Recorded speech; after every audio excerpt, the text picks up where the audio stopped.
Hey everybody, happy Monday. How's everybody doing? It's your girl, the Brooke Ashley, and today we are here to discuss the Real Housewives of Potomac Season 9 Reunion Part 3. And before we get into everything, I hope you have your snacks ready. I hope you're comfortable because we are about to go in, and I feel like everybody is lying. All right, we'll get into that in just a few minutes. But Mia, you overplayed your hand, and I think that this is the last time we'll ever see you again. All right, but overall, I enjoyed this third part. Andy Cohen, let me give you your propers right now. You said that this reunion was going to be up there with season 5. I doubted you. I remember saying, well, how is this reunion going to be so good when the season was mid? But baby, I was pleasantly surprised by this reunion. First part, second part, last part. I enjoyed myself. I think I've said this before. It makes a difference when Andy is engaged. He had a great time. He was whacking and shading the ladies too. So to see Andy really into it, that really turned things around. But I enjoyed myself. What about you guys? I had a good old time last night. All right. But without further ado, let's get right on into it because you guys already know that we don't have a minute to spare. All right. So we start off the third part of the reunion with everybody sitting back down.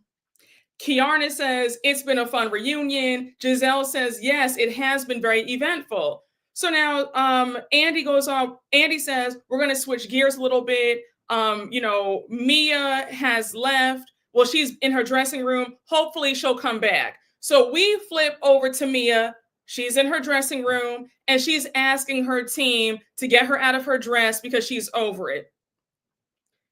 Mia, I was laughing because for you to be hyperventilating and being like, I'm not doing this, get me out of this dress. You popped all your sugar honey iced tea all season long about this bogus Jerry Springer storyline. And now for you to go out like this, you want to leave like a coward? Very embarrassing. I said, no, ma'am. So now we flip right back over to everybody else on stage. And we have Ashley asking if any of the husbands are going to come out. Now, mind you, it was only one husband and Greg. It was only Eddie and Greg there. So there was no reason for the husbands or the boyfriends or the men to come out because only 2 out of the 6 people were there. 2 out of the 6 guys were there. And Giselle doesn't have a man. So, neither does Ashley. She has a boyfriend too, but I digress. But yeah, there was no point just having Greg and Eddie come out. Kiarna's like, oh my gosh, I brought Greg all this way. He's going to tear me up. I said, Kiarna, Greg seems like he's going to tear you up no matter what happens. He doesn't seem to be happy in that relationship. So, of course, he's going to give you a whole bunch of mouth. He doesn't want you on this show anyway. So I wasn't surprised to hear that. Just a mess. So now we have Andy bring up how he says, Stacey, I know you did not want TJ to come today. We did invite TJ to come. Why didn't you want him to come? Stacey says, we're no longer together. So Wendy's like, are you sure about that? And Stacey says, yes, I did not want him to come. So now Wendy drops the bomb and she says, well, Eddie's here. And Eddie, as you mentioned earlier, Eddie and TJ talk. Eddie actually FaceTime with TJ to see why he's not here. And TJ let Eddie know that you actually paid him to be your love interest this season. So, of course, everybody's gagging. Kiarna and Giselle are squealing. Ashley's like, oh, my gosh. I said, oh, my goodness. So Wendy says she hired TJ. She paid him some money and she still owes him a lot of money. So Giselle's like, you owe him back money for pretending to be your boyfriend? Stacey says, let me say this right now. I absolutely do not believe anything that you're saying to Wendy. And Wendy says, oh, girl, that's okay. It's all on camera. Stacey goes on to say that TJ would never say that. Wendy keeps reiterating that it's on camera. And now Stacey says, well, I would love to see that. So Wendy's like, they're going to play that. They're going to play that, baby. Don't you worry. So now Kiana jumps in saying that TJ was moving like a paid actor. And now we have Andy asking the control room if they have that footage on camera. Now, I want to stop for a minute because I've been seeing a lot of comments on social media that Wendy was being shady or not a good friend to put Stacey out on blast like this. Well, if we want to say that, then let's be fair, because you could say the same thing about Stacey. What Stacey did when she outed Karen's business about how Karen was talking about Wendy like that, I don't know. I just feel like, and correct me if I'm wrong, but I just noticed that anytime Wendy does something, y'all always want to critique her like on a different level, because Giselle is just as messy. The way Giselle will try to air somebody's business out and nobody bats an eye. Mia's messy. Ashley's messy. They will try to set folks up. They will lie on people. But yet you guys are upset that Wendy put this on blast. I don't know. I just feel like Wendy did not do anything different than anybody else. Maybe call me what you want. Call me, say that, you just love Wendy so much. It's not about that. It's about, let's be fair. I feel like y'all let certain people on this cast slide. And I know it's not everybody, but I did keep seeing comments like, oh, Wendy was doing too much. But let's talk about this though. Wendy can't catch a break because either she does too much or she does nothing at all. Because I know that even I was saying earlier this season that I felt like Wendy could step it up a notch this season, right? So I was happy to see her activated at this reunion. I don't know. You can't have it both ways. Either you want to see Wendy engaged and activated, or you want her to just get off the show. But I didn't think that what Wendy did was so evil and so messed up that it warrants all this critique about, oh, why would she do that? She tried to embarrass Stacey. They all try to embarrass each other. That's the name of the game. And again, the same way Stacey aired out Karen when Karen was talking about Wendy, we could use that too. So fair is fair. Stacey has also been messy. Wendy is being messy as well. I'm just saying. Wendy's doing too much because they do too little. I don't like Wendy at all. I can comfortably give her flowers for this reunion. Yes, that's all I'm saying. Just be fair. Even if you don't like Wendy, just be fair and give her props, because at this reunion, she is giving us a stellar performance. So I'm confused at all this shade towards her saying, oh, she's doing too much. But if we're being honest, Wendy is single-handedly carrying this reunion on his back, in my humble opinion. Yes, Wendy's no more out of pocket than the rest of them. I agree. Hey, Angelo Carter, thank you for the super chat. Wendy is damned if she does, damned if she doesn't. I agree with that. It's like Miss Mamas can't win. Either she does too much or she's doing too little. It's like no matter what, somebody's going to always have a complaint. Thank you for your super chat. Thank you for your comment, Angelo. Hey, Robert, thank you for the super chat. Karen was gagging all the way from prison. I'm sure she was. What's not to like about Wendy? Real question. Oh, listen. In the earlier seasons, did Wendy try too hard? Yes, but she was just trying to, gain her footing on the show. She had folks coming against her. It has not been an easy ride, but I think that Wendy has, she's gotten more comfortable on the show. She's become more comfortable in her skin, and she's doing a great job now. But I just think that for a lot of people, they just always want to find fault with whatever Wendy does. She can never win. And one of y'all made a great point. Wendy was not even malicious when she relayed this information, because usually, now again, y'all back me up if I'm wrong. Well, let me know if I'm wrong, right? But I've noticed that when the ladies tell each other bad news or try to shade somebody, it's usually done in a very malicious way. I didn't feel like Wendy reporting this news about what TJ said about Stacey. I didn't get a malicious vibe from it. I just felt like she was just telling what happened. Just my opinion. Hey, the perfume preppy, thank you for the super chat. Giselle and Ashley literally accused Chris of harassment at SA. Miss me with that. Yeah, I agree. That's all I'm saying. We've seen several people on this cast set folks up, lie on their husbands, and for people to be mad at Wendy for relaying this information, stop it. But a great comparison. That's exactly what I was getting at. Giselle and Ashley have done and said much worse. Yeah, it wasn't. I agree. It was not malicious at all. I agree. Yep. Wendy's the only one that deserves to be on the show. Her credentials top all the housewives. Hey Rita, thank you for the super chat. Wendy's my all-time favorite housewife, and her husband Eddie, my favorite housewife hubby. She slayed it this season. Yeah, I think that at this reunion, she's doing an amazing job. So now we have Wendy saying, look, baby, they're going to play the tapes back, so don't you worry. So, Kiarna had me screaming. She's like, he was moving like a paid actor anyway. And now we have Andy saying that he's asking the control room if they have the footage on camera, and they do have it. Andy goes on to say that the moment went down between Eddie and TJ on FaceTime, the same time that they were in the dressing room with Mia. So now Andy says, oh no, so now we flip back to the dressing room with Mia, and the producer's asking Mia if she's taking a break. So Mia says, no, I'm leaving. And then she says, not my kids. I'll never put myself in a position for anybody to question my motherhood. Again, Mia, we are happy to see you go.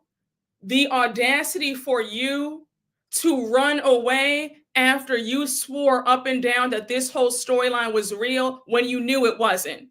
And again, I want to just tap production quickly, because why would you allow Mia to even come on this season with this storyline in the first place? Mia told us in the season 8 reunion, remember that? I know my memory still works, all right? Mia said, I know for a fact that Jeremiah is Gordon's child because we did an IUI. That right there should have been, okay, we're done with this storyline, come up with something else. So the fact that production allowed her to still come up with this bogus lie, knowing that she'd already confirmed that they had had an IUI, IVF, that's unacceptable. But Mia, you look ridiculous to sit here and try to act like you're a victim. No, ma'am. Giselle told you right when she said no self-respecting mother would do this to their kids. And even and all the parents, I'm not a parent, but all the parents in my chat, they all agreed in the last recap that what Giselle said was correct. So now, and one more thing, I also don't think that any self-respecting mother would sit up there and lie on their kids in this manner. For you to sit there and say, well, I don't know who, my child's father is, knowing that you do. Who does that? Your son is 9 years old, and he's going to be hearing this from his peers as he grows up about what his mother did, all for a check and a storyline. So for you to sit up there and act like you're a victim, are you insane? It's like, I just don't understand the logic. It's crazy. So now we flip right back to everybody on stage, and Wendy's like, you have repeatedly called this man your best friend. That's not a best friend. Your best friend is not going to lie on you. So he is telling the truth. So Wendy goes on to say that TJ said he wants his money and Stacey is in arrears. I said, not arrears, child. So Stacey keeps saying, well, let me see it. It doesn't matter how many times you say it, Wendy, because I want to see it. So now Andy's like, do you want to call him right now? Stacey says, absolutely not. I don't want to call him. We're not together. So, Kiarna makes a joke saying if she owes TJ money, of course she wouldn't want to call him. Stacey goes on to say, why would I entertain a lie? And Wendy says, because you just said. So now Stacey says, I don't believe you or Eddie. Now, I do want to I want to say one thing, right? Personally, for me, if a man fixed his lips to say that I ever gave him money, right? I would have called him up immediately, because we're not even going to have that attached to my name. Y'all know how I feel about women going in their purses for a man. Absolutely not. And I better not catch or hear about any of y'all giving a man money. It's going to be you and I, okay? Like, I don't play that. And I feel like that's desperation. Do not give a man money. I don't care what kind of sob story he has. You better say, shout out to everybody, I had fun. A man should not be in a woman's purse. So if a man that I ever dated, slept with, whatever, if a man ever came out and said that Brooke gave me money, no ma'am, no sir, I'm calling up on my phone and we are hashing it out. Like there is no Cashapp, there's no Zelle, like, you know, that could not be attached to me.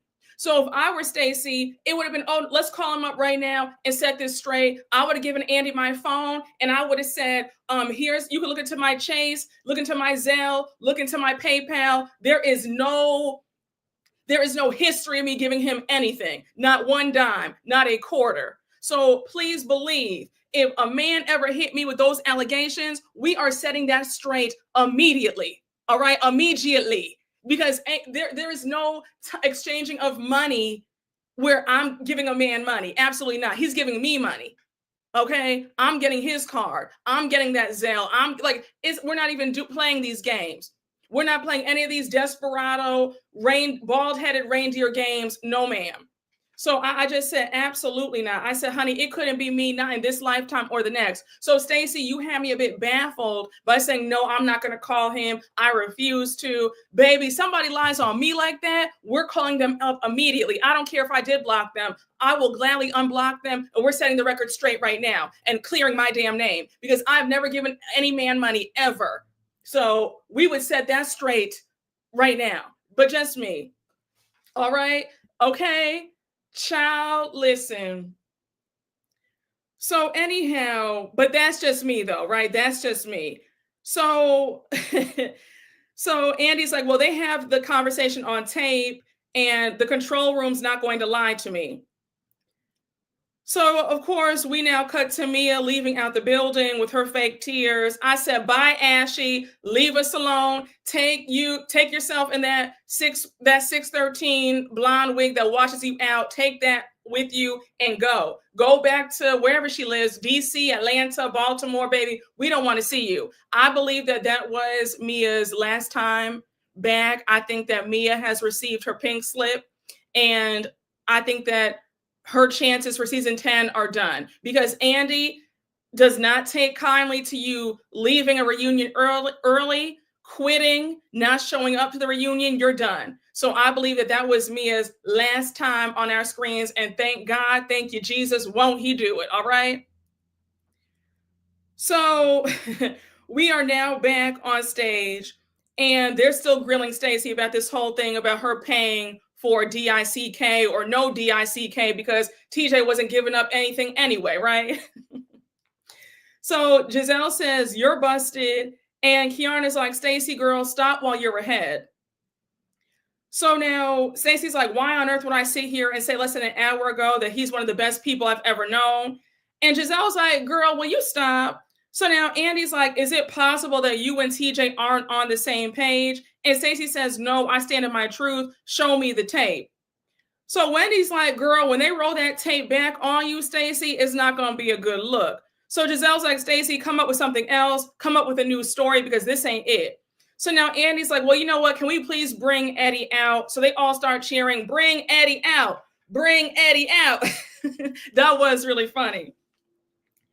So, child, they bring out Eddie. Now, wait, did you catch how Kiana looked at that picture of Karen and she says, oh, Karen, you've been vindicated. I said, Kiana, what are you talking about? How has she been vindicated? Like, what are we saying? And Kiana, I'm going to get on you later, but this whole ass kissing that you have going on with Karen needs to stop. Like, please, you're going out sad. You're riding so hard for Miss Karen Huger. Like, just, it's enough already. Karen is as wrong as two left shoes. So for you to say that, oh, you've been vindicated, Karen, I said about what? She's been vindicated, but yet she's sitting up there in jail for the next year. Got it. If that's vindication, no, thank you. I don't want that. So now Eddie comes out. He's first chair. And Eddie's like, why am I here? And Andy says, well, something came to our attention. You FaceTime TJ.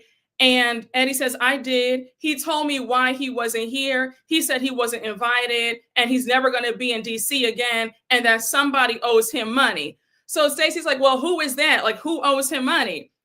Eddie is low-key a comedian. The way he turned his head so slowly to look at Stacey, I said, I could not stop laughing. So, so Eddie says, you. So now he said that Stacey paid him to be here. Everybody, was like, oh my gosh. So Eddie says, Stacey says, Stacey says, wait, so he's saying that I pay him to be my best friend and that I owe him money. That's what he said to you. So Eddie says, yeah, in a nutshell. So now you have Jacqueline. Now, side note, I forgot that Jacqueline was there. I said, oh, Jacqueline, like, where did you come from?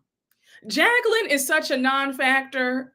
I really hope that this is the last we ever see of her, especially since Mia will most likely be fired. So Jacqueline says, well, that's not very Christian-like of TJ. And I said, Jacqueline, girl, shut up. Like, no shade, girl, but just sit there and just sit there and be quiet, please. We don't want to hear from you. So Eddie says that he initially called TJ because the men were here and they were all looking for him. Now, for you to say that the men were here, it's only you and Greg there. Ray wasn't there. Jack Harlow wasn't there. So who are the men that you speak of? I'll wait. So now Eddie says that TJ told him he wasn't invited and he sounded upset because he's tired of the narrative being painted that he's flamboyant and that he was tired of being played with. Now, I want to say this. I want to be as respectful as possible. Let me know if you're picking up what I'm putting down, everybody in the chat. Personally, I don't think that TJ has the right to blame anybody regarding his image. TJ showed up to Watch What Happens Live as the bartender in a sheer blouse. Okay, so we see each other in the comments. We see each other. Sir, the way you dove, to hug the trainer in that second episode. Again, I'm not trying to speak out of turn. I'm not even trying to be funny, I promise you. But for him to blame this cast for painting him as flamboyant, sir, you did that to yourself. Am I wrong? Okay. Listen, baby, he showed up in a sheer blouse. It doesn't get much more flamboyant than that. Nobody told you to put that shirt on. I'm just saying, for him to sit up there and blame the cast, no. The viewers were all we all had questions and commentary about what we saw. Don't blame the cast. I'm sorry, sir, but blame yourself. I don't know, y'all. Listen, I'm not trying to be funny. I'm not trying to be funny. I'm just being honest. I think that it's a reach for TJ to sit up there and blame the cast for how he was painted when he put himself in he painted the narrative for himself. I'm just saying. Y'all are so silly in the chat. No, I'm serious. Nobody told him to put the sheer blouse on. He could have put something else on. I don't know. Listen, whatever TJ had going on, whatever TJ whatever he thought he was doing, the way he addressed AJ when they met at the finale, and he's like, bro, we're here for Stacey, and he's trying to sun AJ. That whole interaction, also, remember when they were at Karen's Love Lagoon party? Remember when they were asking about sex? And Giselle was like, well, are you having sex? And TJ makes that awkward joke about he has a Bugs Bunny stuffed animal on his bed. And they're like, wait, you're having sex with a stuffed animal? So I'm sorry, blame yourself. Because I just, again, TJ, you have nobody else to blame. Look at yourself. Look at the man in the mirror. I'm serious. Yeah, the way he came at Stacey at Wendy's party. Oh my gosh. You said TJ was wearing a Brazzers porn blouse. No, honey, that wasn't even Brazzers, honey, because the Brazzers, the blouse is actually sexy. Y'all are too much. And TJ talking about he's 41. Baby, 41 in dog years. He was already 30 in 1999 when he did that Sister Sister episode. So stop. How is he only 41 now? Please. It's a mess. Hey, the perfume preppy. Thank you for the super chat. TJ equals shirts against the blouses. Don't blame us. Yeah, like, sir, you put that shirt on. Hey, Nay Risque. Thank you for the super sticker. I just felt like, TJ needs help. If he's 41, then I am 3 years old, okay? I am still a toddler. He's definitely 58. I'll give him at the youngest, he's maybe 54. Maybe. So Eddie says, like he said, Stacey owes him money. So Jacqueline's like, well, did he say how much? And Eddie says, well, I didn't ask all the details. So Giselle had me screaming. She's like, well, Eddie, next time get the details, please. It's so funny to see how Eddie and Giselle are cool, especially with how Giselle did him in season 6 and then wouldn't even apologize to him. So to see Giselle, Wendy, and Eddie like this now, I'm like, wow, how things change. So Andy's asking, do you owe him any money that has nothing to do with the show? Stacey says, I don't owe him any money. I don't even understand in what capacity that I could owe him anything. I ended our relationship because of the pressure. So I can understand him being upset about that, but I cannot imagine he would say those things because they're just not true. That's why I don't believe it. So now Giselle's like, well, why would he lie to Eddie? Stacey says, I'm not saying that Eddie is lying. I'm saying whatever this is, I don't believe it. I'm saying that TJ is hurt, that he's not here, and we're not together anymore. That's what I'm saying. Eddie makes it clear that TJ was not upset about not being there today or them not being together. He was upset because of how he was being painted on the show and because they had done some dealings together and he was unhappy with it. So now Stacey's like, did he tell you that I paid him to be on the show? Because Andy just asked you a moment ago and your answer was something different. So now Eddie pulls out his phone because it starts ringing and Eddie says, he told me that you paid him to be on the show. Stacey trying to get buck with Eddie. I was like, Stacey, please, don't be mad at Eddie. Eddie's just relaying the news. Be mad at TJ, your fake rented boyfriend. So Stacey's like, I love you, Wendy, and out of love for you, I have a certain amount of respect for your husband, and I don't know you guys to be liars, and I don't think that you would make this up for clout. But in this instance, this is not if I said these things, I'm sorry. I don't know. I don't think that you make things up for clout. But in this instance, this is not it. And if he said these things, then I invite him to say this to my face. Again, Stacey, you have more smoke for Wendy and Eddie than you do for TJ, and that's my issue with you. Wendy saying, well, why don't you call him and FaceTime him right now? And Stacey keeps saying, no, we're no longer together. I don't owe him a call. Like I said, if a man were to ever get on anywhere and say that I gave him money, we are deading that immediately. I don't even want that associated with me. Absolutely not. So personally, Stacey, if I were you, I would have gotten out my phone and I would have dialed TJ's number up and we would have set the record straight immediately. Because again, I'm not playing that. You could never sit up there and say that I gave, it's just not happening.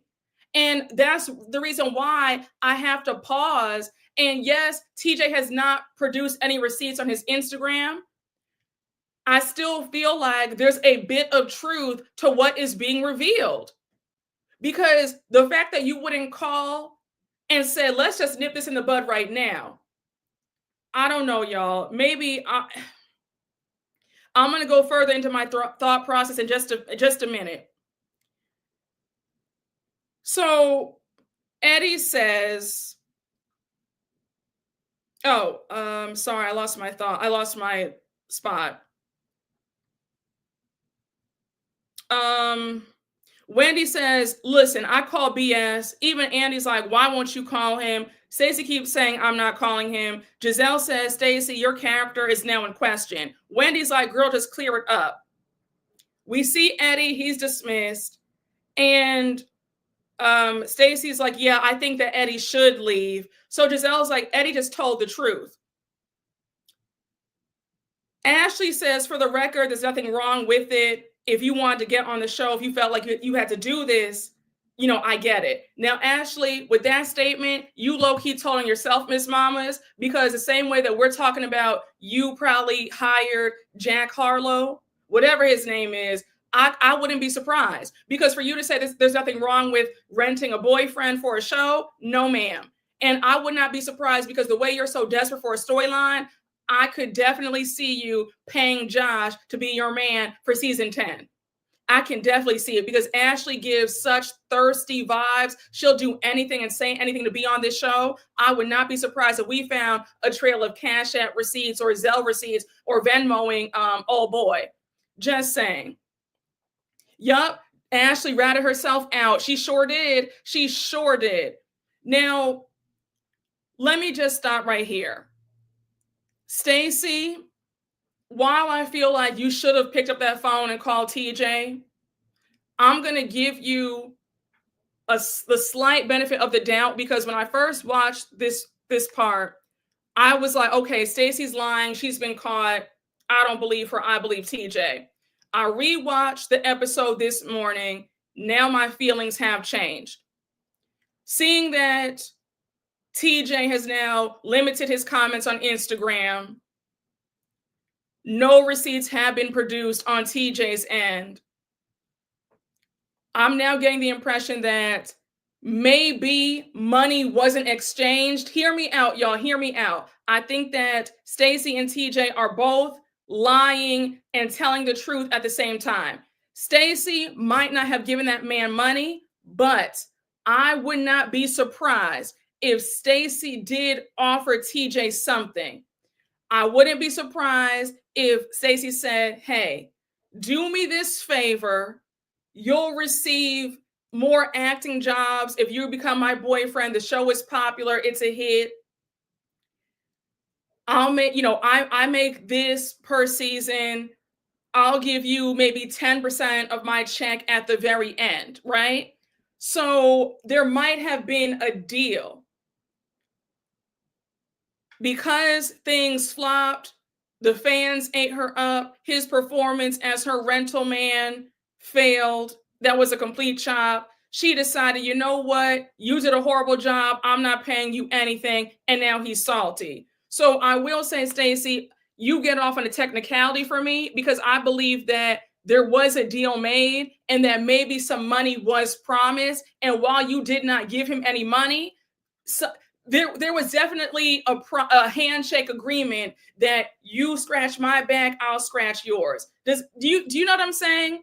I think that he has no receipts because she did not cash up or Zelle him or Venmo him. But I'm sure if we look through their text thread, we would find a text where, "Hey, come on the show, be my man. And in return, I'll give you X, Y, and Z." You know what I'm saying? But something was promised. But now I am starting to believe that Stacey isn't lying because she did not give him money, but she probably promised him that she would give him some payment if the job was completed, if it was a job well done. She probably said, "If you attend the reunion with me, after this is all over, I'll give you this." But either way, I believe that Stacey gets off on a technicality.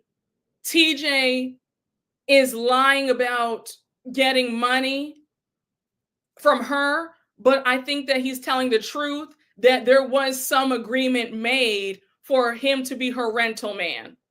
That's what I think.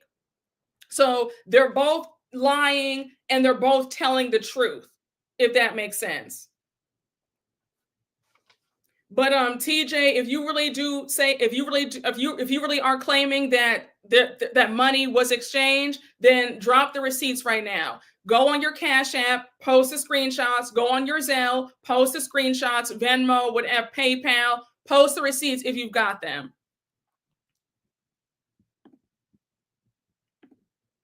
Hey, Sophia Leach, thank you for the super chat. So all those times TJ was being sassy with Stacey, he was just being a disgruntled employee. Yeah, I mean, I guess he was upset because he was waiting on that money, and we know that TJ needed every single dime.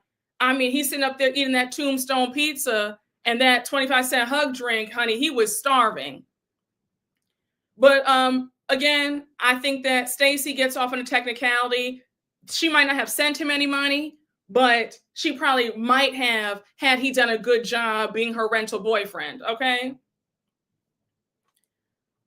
So now we have Stacey saying, let me be clear, I don't need TJ or anybody to get on this platform or any platform. I don't need an accessory. Giselle makes it clear that nobody believes her and the world will not believe her either. And Stacey says, I don't care. Andy keeps saying you could squash this quickly if you just called him. Stacey says, well, I'm sure I could call him for everybody's benefit. And they're all like, girl, this is for your benefit. So now Wendy says, I'm just saying this as your friend who loves you. If you come back to this group and you bring this up again and you say it never happened or TJ clears it up, none of these women are going to believe you, nobody. And your character is going to always be in question because you had the chance to clear things up and you did not. I say this with love. I'm not trying to bully you.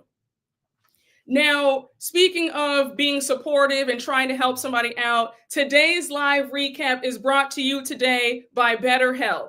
Who's your support system and how have they changed your life? Think about your favorite leaders, mentors, and idols. They don't have all the answers, but they do know when to ask questions or seek support from their community.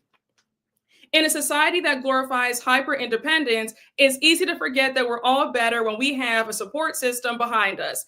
Therapy can be a great source of support for any area of your life. It's time to shift the focus from doing it all to knowing that we're better when we ask for help. BetterHelp is fully online, making therapy affordable and convenient, serving over 5 million people worldwide. Access a diverse network of more than 30,000 credentialed therapists with a wide range of specialties.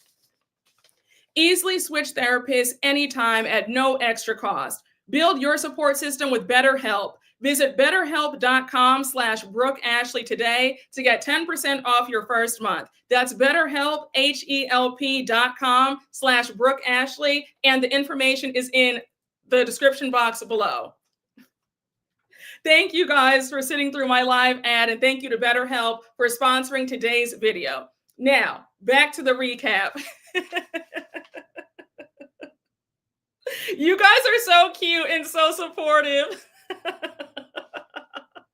And I think that it's the perfect ad because, honey, these women need help, especially Stacey. TJ needs help. He needs to go and see the lady, honey. Go and click the link down below, honey. I have the link. All right. So anyhow, Wendy makes it clear that nobody's going to believe her after this if she comes back next season with the same story.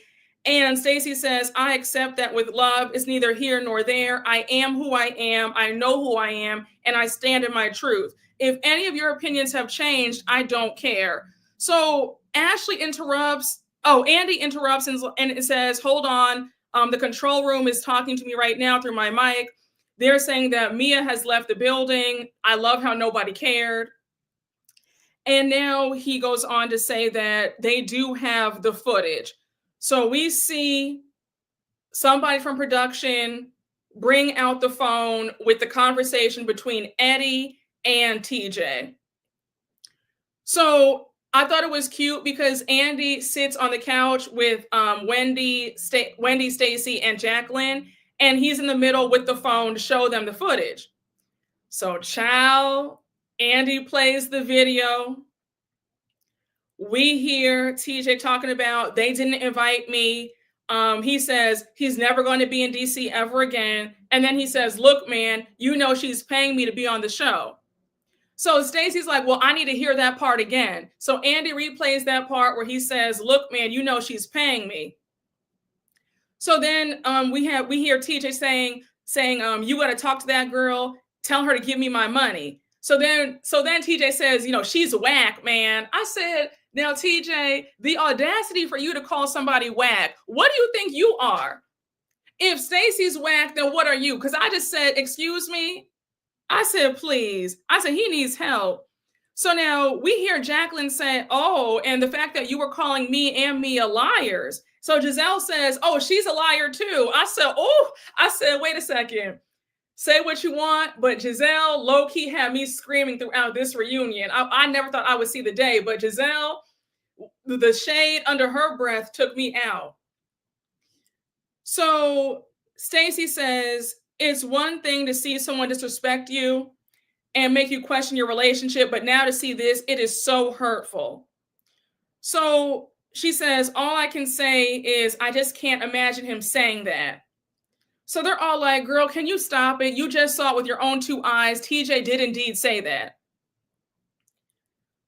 Stacey says, I cannot believe a man who claims to be a man of God and being honest, someone that I thought would love me would do this.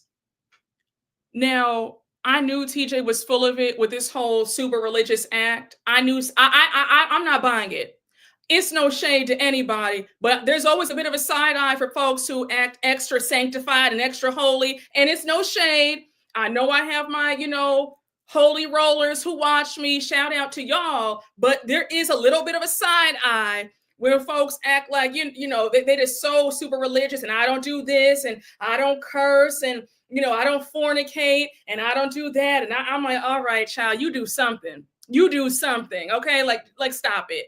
I just knew that something was off with him and that whole, I'm just such a Christian. I'm such a devout Christian. I said, okay. I said, that whole thing was a cover up. I said, either that his equipment down below ain't working right. and he wants to use that as an excuse for why he doesn't want to, you know what I'm saying? I said, okay. I said, all right, sir, but I wasn't buying it. Listen, child, you do something. So anyhow, child, baby, honey, the folks who act so holy, they over there consuming, baby, they consuming the most liquor. They over there deep in their bag doing everything under the sun. All right. They doing more than the rest of us. All right. So please, they just over there trying to hide it, hoping that nobody finds out about it. Okay. They on Brazzers and Pornhub all day and night.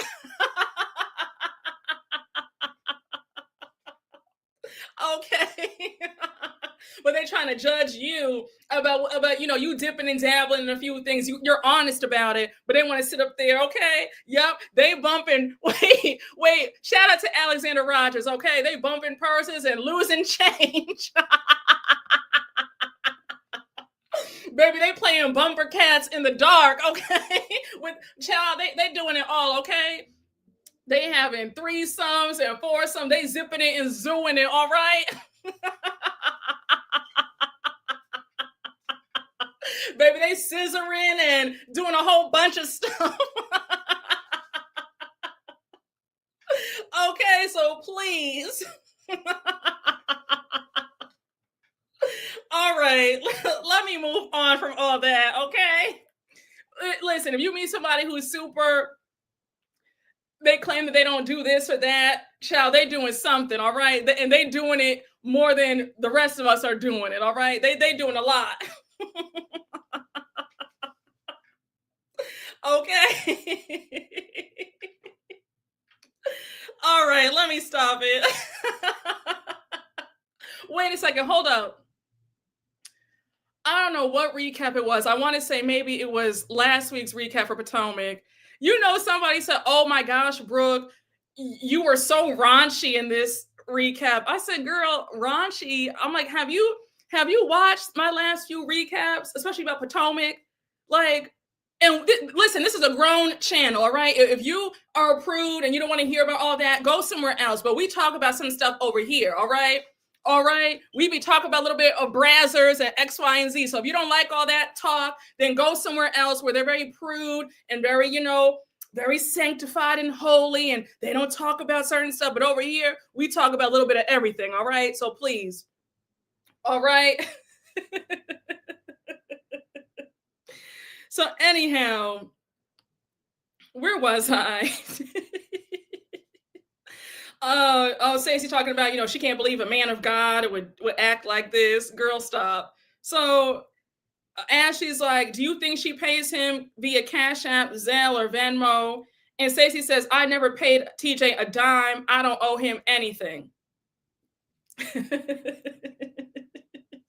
I'm reading your comments. I'm trying. You guys have me screaming in these comments, okay? So, okay, so Andy's like, well, did you promise him anything? Like, if you come film with me, I'll pay for your expenses. Stacey says, no, I never paid for him to come and see me. It's just not true. And I cannot believe that he's saying that. So Wendy's like, may I just say, you can feel how you want to feel. I'm sorry you're going through this, but let's be clear. Most importantly, my husband did not lie. Now, Wendy, we already knew that Eddie did not lie. So the fact that you felt the need to say that out of nowhere, I said, girl, we've already moved past that. We know that Eddie did not lie. The footage vindicated Eddie that he was telling the truth. So when I said, Wendy, my girl must have wanted some camera time, because I don't know why she felt the need to say that. Nobody ever thought that Eddie was lying. So now Stacey says, I feel like the rug has been pulled from under me. And now Giselle is like, look, Stacey, is this man going to have any Venmo, Zelle, Cash App receipts when this airs? Stacey keeps saying no. Andy's like, did you promise to pay him? Stacey says no. Ashley even says, are there any text messages, that he can get you with? And Stacey says no.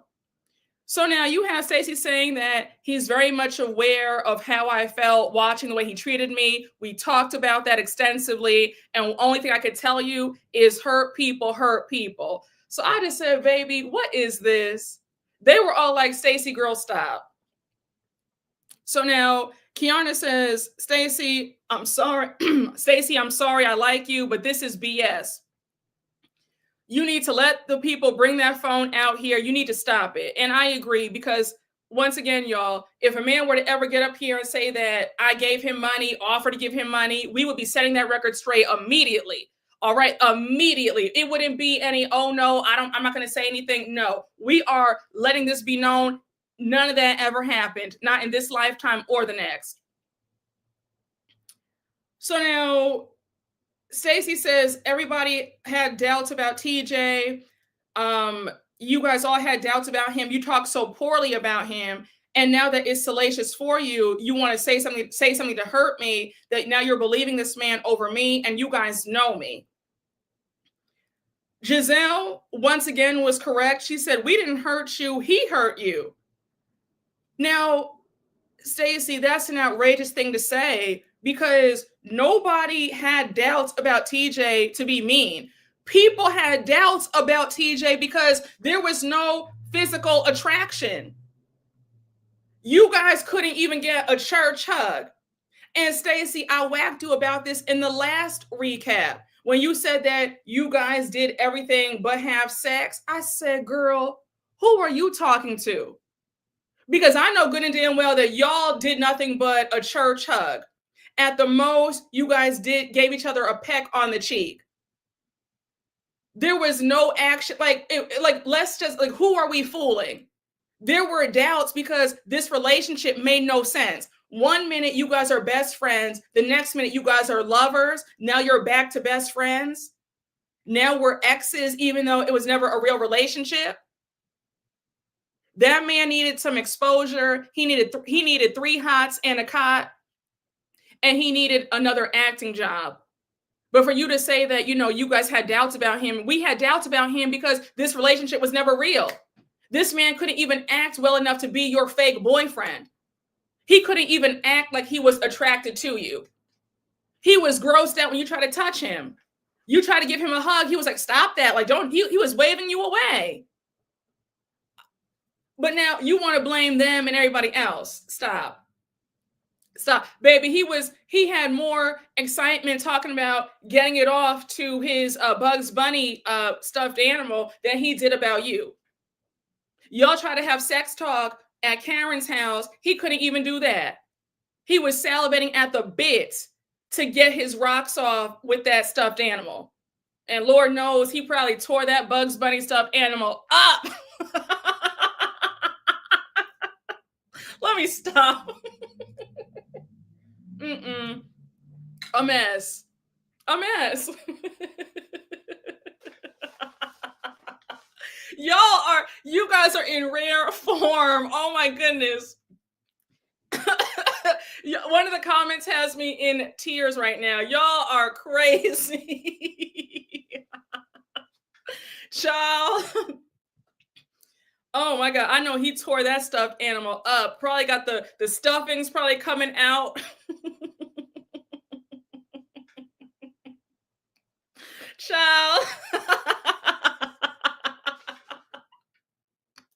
Oh no, wait! You guys are in rare form. He rode that bunny like the road runner. Damn. Baby, that stuffed animal is tore up.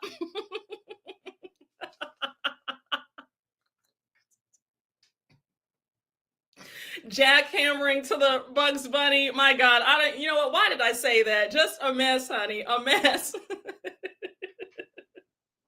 So anyhow, child, please. I couldn't help myself. I couldn't help myself, but I need Stacey to stop it and get serious. There were doubts because this whole thing was not real and that man could not even fake attraction for you. So stop. Oh my gosh, y'all are, oh no, not Brazzer Bugs, damn. Oh my goodness. So anyhow,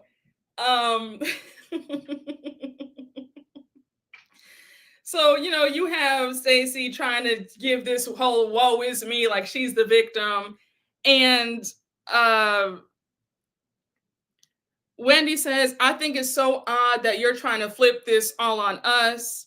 And we tried to help you. We were sisters to you 5 to 10 minutes ago. We told you, Stacey, if you don't clear this up, it's going to make you look bad. So Wendy says, now they done pulled the phone out on your ass and you look crazy. Stacey says, I can't clear up something that I can't explain. And now Andy's like, but do you want to call him up and clear this up now? And Stacey says, well, I will call him up with my attorney. I said, all right, Stacey. Okay. I just said, listen, Stacey is playing too much for me because the same way she whipped that phone out to expose Mia lying in that first part, I expected her to do the same thing with TJ, because there's not a man on this planet who could ever lie on me and say that I gave him money. Like, we're not even playing that game. So for him to for her to say, well, I'm going to call him up with my attorney. No, we're calling this man up right now.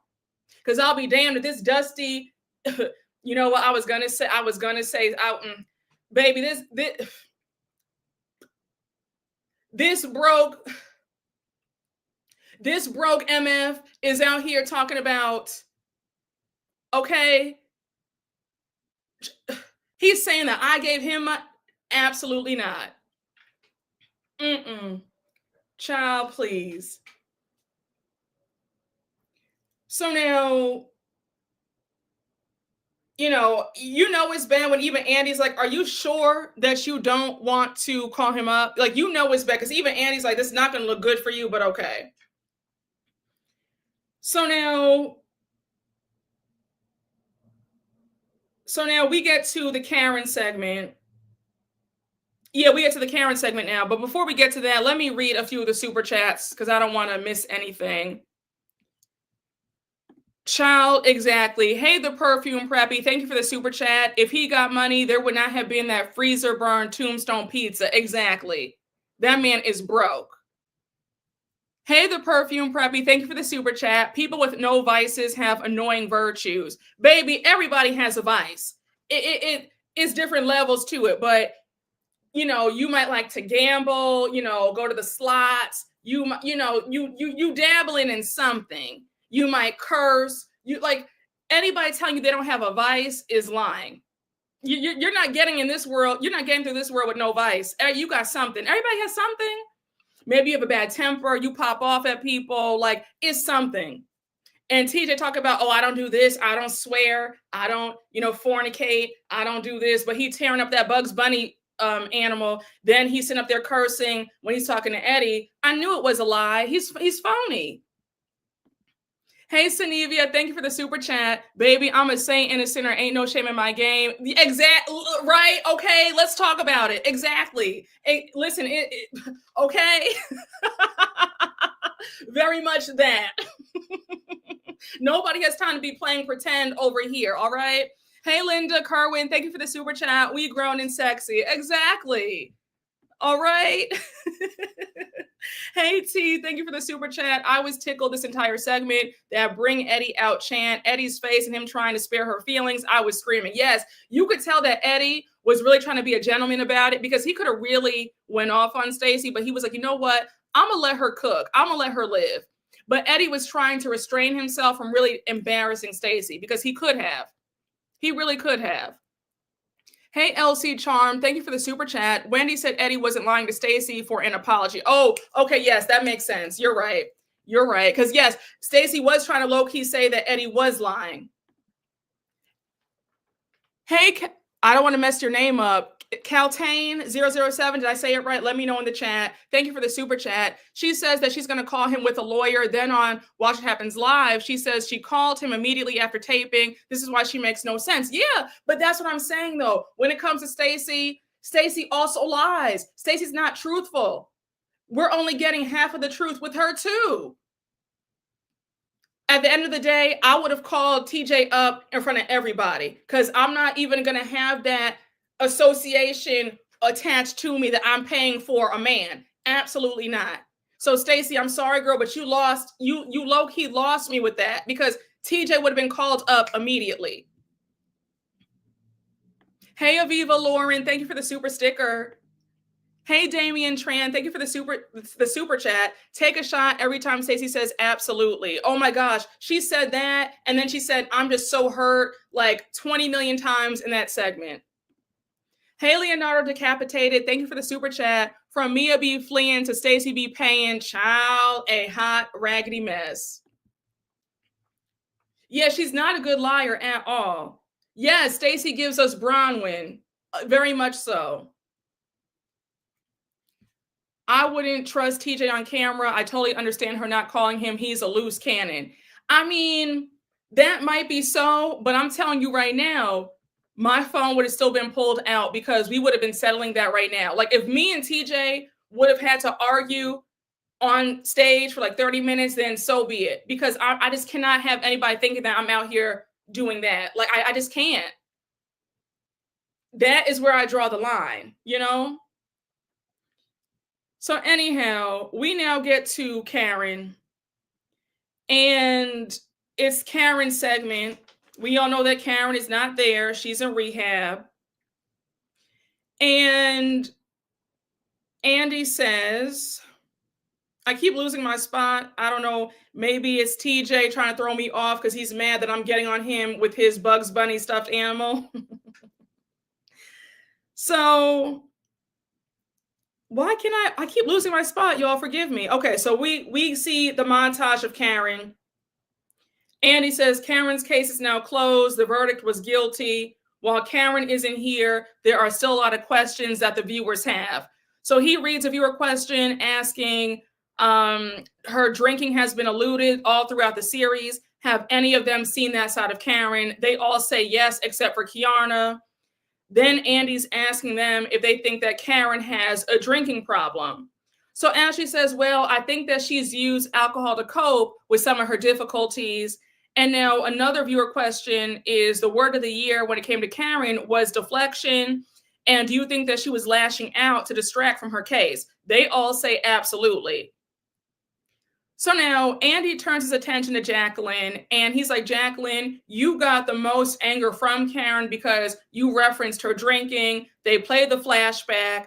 And Jacqueline says, to be very clear, Mia is the one who threw me under the bus and talked about our private conversation. Now, Jacqueline, it's a sad day when I'm sitting up there siding with Ashley Darby, but Ashley was right when she said, no, babe, that's not true. You told that to us when we were all together. Wendy even confirms that and says, yeah, I was there too. We all remember in that first episode when they're waiting for Karen at her birthday, Jacqueline says, oh, by the way, Karen called me the other night and she sounded a bit tipsy. So for you to say, well, it was a private conversation, like Mia didn't throw you under the bus. You said it. And then Jacqueline says, I wasn't saying it in a malicious manner. I didn't say it to shame her. Jacqueline, again, when you said it to the group, it felt very gossipy. It felt very like, okay, girl, come here. Let me tell you what happened. Like, I didn't feel like you were so concerned,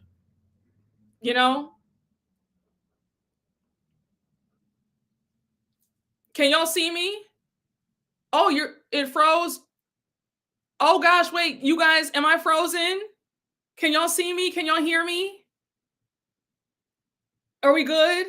Oh my gosh, y'all, it's TJ. Wait, we missed a bit. It's good now. Are we good? It froze on your end? Oh, Lord have mercy. I'm back. Okay. That's so weird. I'm back, y'all. Okay, it's better now. Wait, what part did you miss? You need me to say anything again? You said Mia's big feet stomping out my Wi-Fi cables. I'm screaming.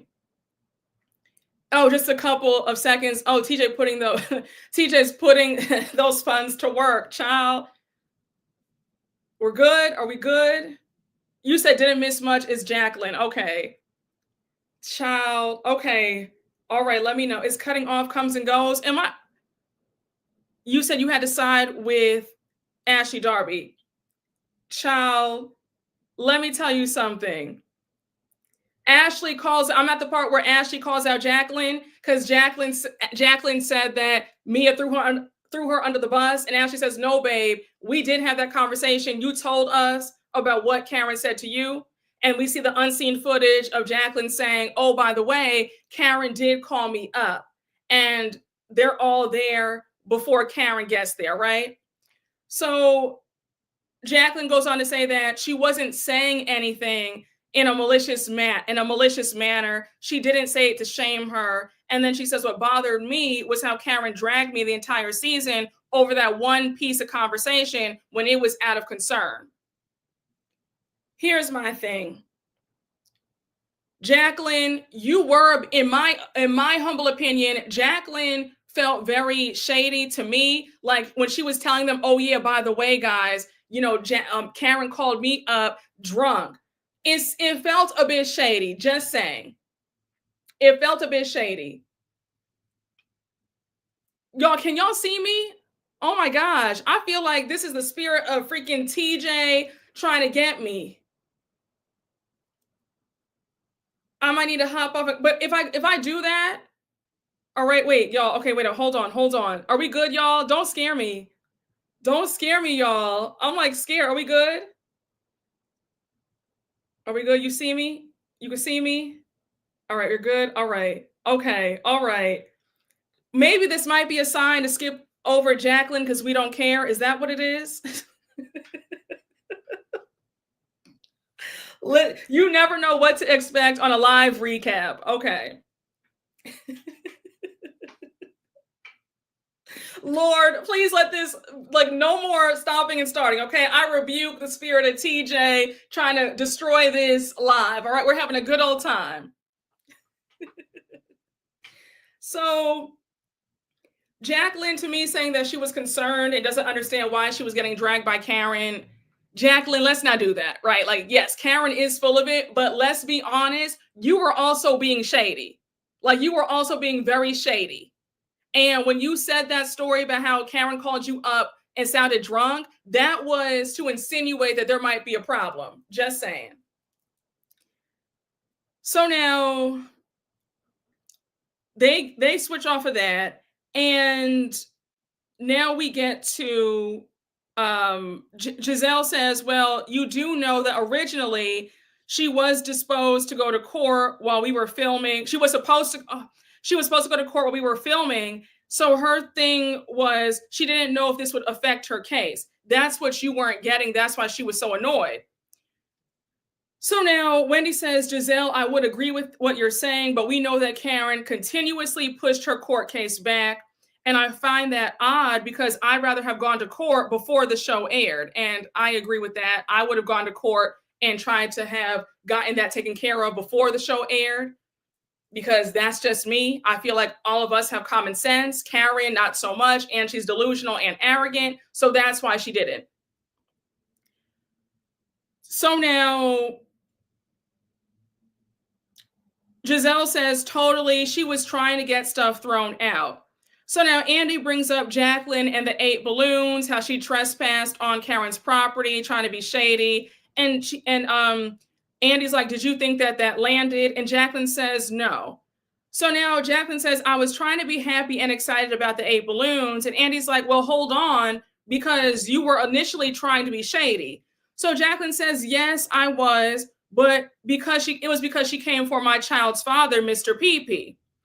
So then she says, I felt like that was dirty work of Karen, but I switched things up and wanted to be positive. And I said, Jacqueline, just own it. You were trying to have a moment. You wanted screen time, and the moment did not land. For you to say that I was trying to be positive, no, like, stop. And also, you couldn't catch me trying to crash somebody's party. If I'm not invited somewhere, I'm not going. You can never find me popping up at somebody's home like that. That's just not in me to do. That's loser behavior. And had Karen called the cops on you for doing that, it would have been well deserved. Because again, don't show up at my home, at my door, when I did not invite you. And then trying to be shady with the 8 balloons for your 8 charges. Stop. You did not come in peace. You wanted a moment. Mia set you up and you took the bait like a dummy. So I'm sorry, Jacqueline, but you did deserve to get dragged for that, because that was really embarrassing. Oh, did y'all hear that Jacqueline claims that she was actually supposed to be full-time, but she says that she wasn't ready mentally, so that's why she declined? Now, it's no shade, Jacqueline, but we know that you need the money. I highly doubt that you turned down a full-time position, because being full-time is an increase in your salary and all that screen time. As thirsty as you are for camera time, you're telling me that you turned down a full-time role? Girl, you don't have to lie to us. I mean, we've heard a whole bunch of lies, but don't tell us that kind of lie. I don't believe that. Jacqueline is thirsty. I mean, Miss Jacqueline is parched to be full-time. So the fact that they allegedly gave her a full-time contract and she turned it down, stop. That's a lie. It's a lie. Please, because you're telling me that you're going to turn down a real salary to go back to only getting what? The day rate and a free gas card and craft services? Okay. So anyhow, Andy goes on to ask Jacqueline if Karen ended up suing her. And Jacqueline says, well, after this court case, I don't think that Karen will have any money left to sue anybody. So you have Kiarna saying, oh, that's a reach. I said, Kiarna, you are going so hard for Karen, and Karen is a known liar, and Karen would never have your back like this. So now Andy goes on to ask Kiarna, how does she feel since she has staunchly defended Karen all season? And Kiarna says, for us to be as close as I thought we were, she had no reason to not tell me the truth that she did have a problem with drinking. She goes on to say that since Greg has a clinic, they also deal with substance abuse. And she even privately extended that offer to Karen. And Karen told her, Karen turned it down and said, no, I'm going to be fine. So now Andy goes on to ask, why do y'all think Karen took this to trial? They all say, I have no idea. Ashley says that Karen had terrible legal counsel. And I was annoyed by that because I said, Ashley, don't blame the lawyers. For all my lawyers in the chat, please drop down. I want to hear from y'all. Lawyers can only tell you but so much. They are there to advise you. They cannot force you to do anything. My dad was a lawyer. So for her to blame the lawyers for why Karen is in the boat that she's in, let's not do that. That's why Karen is delusional now, because folks always want to find a way to make excuses for her. The lawyers could not force her to take the plea deal. They could only advise her. It was Karen's ignorant arrogance and hubris that put her in this boat. She fired her first legal team because she was mad that they weren't saying what she wanted to hear. Don't put this on them. That's on Karen. Again, for all my lawyers, a lot of y'all have told me that as a lawyer, you would never advise Karen to take this to trial. You guys would have accepted the first offer that came her way. And the first offer was actually a good offer. It was her arrogance that thought that she'd be able to just, skate by with a fine and go on about her business. But I said, Ashley, don't do that, because a lawyer can only advise you. They cannot force you to do anything. That's up to you. I was so irritated with that. I was so irritated with that. Exactly. Yep, especially because of that video. It's like annoying. Karen knew what happened too. She did. You can't force your client to do anything. You cannot. You can't. So for them to say, oh yeah, she had horrible legal counsel, I said, I hope that the lawyer sues you for saying that, because do not blame Karen's lawyer. He did his job. He just has a very arrogant client who thought that she was smarter than everybody. But blame Karen. Karen is the one who did wrong. She's the one who made a foolish choice, thinking that she would beat this. I was too done with her. I said, girl, stop. So now Stacey says that Karen probably did not remember what happened that night. She says, when we were watching the footage, she was probably watching it with us. Jacqueline says, yeah, that was probably the first time she saw it. And Giselle says, no, it wasn't. Wendy makes a great point that weeks ago, it was reported that her counsel had requested that the footage would be suppressed before she went to trial. It's clear that they were all aware of the footage and they understood the context. Now, if I remember correctly, I could have sworn that it was Halloween. On Halloween, Karen had went to the judge to request that the footage be thrown out.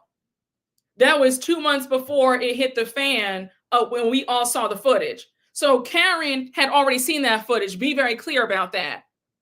She did not watch it for the first time when we all saw it in December. She had seen that footage a long time ago. Because again, had she not seen the footage, she probably wouldn't have requested for it to be thrown out, in my opinion. I just said, is at the end of the day, this is all on Karen and her delusion. So we find out that Giselle says it's big delusion on Karen's end. She refused to take any deal. She was offered 6 months house arrest or 60 days in jail. Andy makes a great point. He's like, why wouldn't she take that? If that were me, I would have been on house arrest. I love my home. I would have been there. Wendy even makes a joke saying that she would have slapped on that, ankle monitor, bedazzled it, and she would have had a good time on house arrest, ordering Uber Eats and all that. Giselle says that she also would have taken house arrest too. Giselle says her lawyer didn't tell me this, but this is what I heard from a credible source. She thought that she would win.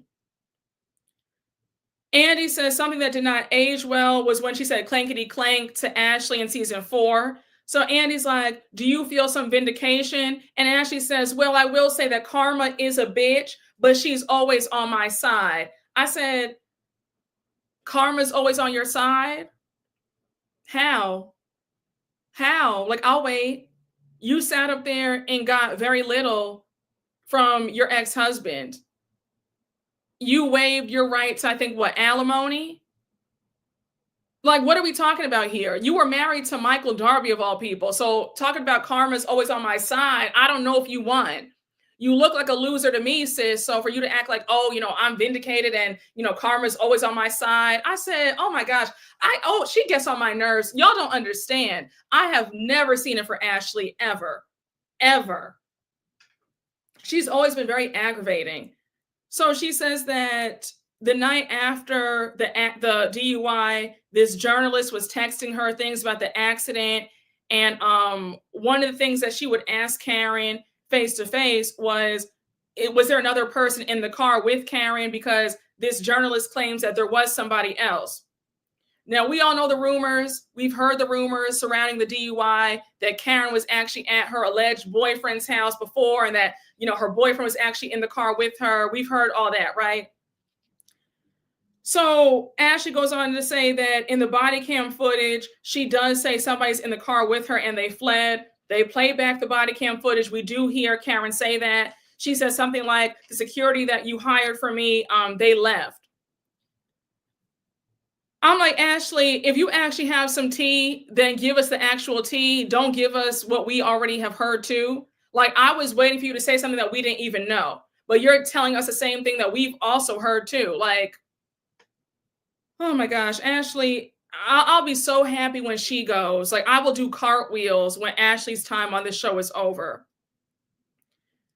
So Ashley says that's the question that she has. And now we have a viewer question asking, the biggest mystery is, where was Karen before the accident? She said she was getting drinks with girlfriends, but no girlfriends have come forward and testified. So Giselle says, I do believe she was at a restaurant bar that's 4 minutes away from her house. So she just thought that I can get home. Just a quick PSA, a quick, reminder. I don't care how far or how close you are from home. If you are drunk, leave your car keys with somebody else and take an Uber. Please, like let's not play these games. It is 2025. The consequences are too dire. Think about this. You'd rather pay $100 for an Uber ride to be back home safe than paying $10,000 for lawyers and all this stuff for a DUI, because DUIs are costly. So, and that goes on your record. I mean, who wants to deal with all that? So a lot of y'all told me your stories about how you got DUIs, never did it again. So please, y'all, if you have one too many, please get an Uber, call a friend, call a family member, stay the night somewhere, but do not get behind that wheel and drive. Because Karen could have taken somebody else out. She could have taken herself out. And the fact that this is her fourth DUI at her big age of almost 62 years old, that is inexcusable. And it makes me sad at the fact that Karen lied about it for a whole year, about this was an accident, somebody ran her off the road. And now we finally see the truth that no, Miss Mamas was shit-faced. So now Andy's like, why can't she get an Uber? And now we have Wendy off to the side, and she's like, you know what? I'm not going to say it. I'm not going to say it. And they're all asking her to say it. And she says, no, I'm not going to do that. Now, Wendy, again, girl, love you down, but you had me a little bit messed up because I said, girl, don't tease us like that. If you know some tea, then just say it. Don't sit up there saying, oh, I'm not going to say it. I'm not going to say it. Like, it felt very much like you just wanted some attention. Listen, girl, I love you, but I got to tap you too when you try it. Because again, don't tease us like that. If you're not going to tell us the tea, then be quiet. But if you're going to tell us the tea, then just tell us. Just saying. You said Wendy was annoying you here a little bit. Yeah. Like at that moment, I was like, okay, girl, like, you're doing too much now. Like now it's a bit too much, because if you know some tea, then just tell us. And also, you don't owe Karen any loyalty. She snubbed you in that video. You guys are not friends. So feel free to put her business on blast. If you know something, then say something. Just my 2 cents. Yeah, it was like, yes, Wendy, please, why be messy and hold back? Yeah, just say it. Yes, I love her too. I hate when people do that though. Yes. And you know what? I got to tap myself, because I know I've done that to y'all a few times and y'all be so mad at me. So I try not to do that to you guys. So I don't like when it's done to me. So I want to whack myself for the past when I've done that to y'all. I apologize. But I've eventually told you guys the tea. Maybe just not in that moment. But yeah, I try not to do that. I always say to myself, if I'm not going to tell you guys the tea right then and there, then I'm just going to be quiet. and I'll tell you when I'm ready to tell you, you know? Yes. But Wendy, I was like, Miss Girl, either tell it or leave it on the playground. But I thought it was unnecessary for her to be like, oh, let me not let me not do that. Let me not do it. I was like, why'd you say anything then? Like, stop playing around. You know? So now we have, where are we? Oh, okay. So now we dismiss Jacqueline. Oh, wait, no, Jacqueline even goes on to ask Wendy. She's like, Wendy, just say it. Do you know the person who was in the car with Karen? And Wendy's like, I'm not going to say it. I'm not going to say it. And again, Wendy, don't do that. Like, Miss Girl, you've been carrying this reunion, but don't piss me off. We're at the tail end. Don't aggravate me because, again, there was no reason for that. So now they dismiss Jacqueline. Jacqueline's gone. And now we're in the final stretch. So Andy says, as you guys know, Karen checked herself into a recovery center prior to her sentencing. Take a look at this never before seen moment. It was shot a day before she left for rehab. So they play the video, and it's on the same day that Karen made the video for them. She's in the same creamy, white sweater dress. She looks pretty. And Karen is in her room reading a book, doing some self-reflection, all very staged. Ray comes in the room. I'm not even going to hold you. They could have kept this entire video. I said, Karen, you sat up here and played. I said, Karen, you need your behind whoop for this, you and Ray. You guys were obviously reading from a script, because what was this whole conversation? Like, it was so fake. Yes, very much TJ level acting. It was a fool. It was a fool. So Karen's like, the dots are connecting for me because I didn't watch the tapes before the trial. I said, you a lie. I said, lady, you lie like a rug. You know good and damn well you saw those tapes when you saw those tapes way before anybody did. You saw those tapes back in July, sis. So for you to say, oh, my first time seeing those tapes, I said, stop it. Yes, this video did make her look worse. Absolutely. So Karen says when she watched the footage, she says, Ray, I'm telling you, I did not recognize that woman. So Ray's like, I know, it wasn't you. It wasn't you. I said, Karen, don't you ever in your life fix your mouth to say that Ray does not support you. You want to talk about support? You want to talk about a man who has your back? You have Ray at his big age. Ray is what, 78, 79? Ray's up there lying for his life, knowing good and well his wife is guilty. And he's like, oh no, babe, that wasn't you. I said, she got Ray over here doing this half-rate acting job. I said, a hot mess, a hot ass mess. So Karen says, I blacked out before the impact. According to David's testimony, when I hit the tree, I had already blacked out. So now Ray's like, well, they did do construction over on that area. I said, Ray, I know you're not sitting up here trying to blame the construction for why your wife got behind that wheel shit-faced and almost killed herself or killed somebody else. I said, I know we're not doing that. Construction has you doing all that? I said, Ray, you should feel ashamed of yourself. I'm all for standing by your wife and being a good husband, but some stuff is just too far. I would have rather Ray just remain silent than say that, because he had me all the way effed up saying, oh yeah, well, it's the construction. So now you have Karen saying, Ray, it's my fault. Self-medicating is one thing. I started that 7 years ago when mom and dad died. Then I started taking antidepressants. It was fine and it helped. But then I needed more and more as life kept lifing. She goes on to say that she adjusted her medication. She self-medicated. I said, Karen, what does this have to do with the price of tea in China? At the end of the day, you got behind that wheel drunk. I don't want to hear about still grieving the loss. Listen, I don't want to hear this because there's no excuse for I don't care. I understand life is hard. We all have pain. Okay, Effie, we all got pain. But I don't want to hear all these sob stories now about why you got behind that wheel drunk. It's enough. It's enough already. It's too much. So now she says that that night, what I do remember is going to a friend's house. She opened up a Stella Artois and she says, I didn't like the beer, so I asked for a champagne. I started drinking the champagne and I had forgotten that I'm on the medication and that I had upped the dosage. So Ray's like, oh yeah, that's the tricky part. So Karen says it was like a snowball because I never drank and drive. I said, Karen, you never drank and drive. You had your first DUI in 2006. You've gotten 4 DUIs in the last 19 years. What are you talking about? I never drank and drive. You've been here 3 other times. What are we talking about? Oh my gosh. I said, Karen, get out of my face with this. Like, I was getting more and more annoyed. This whole entire video was a mess.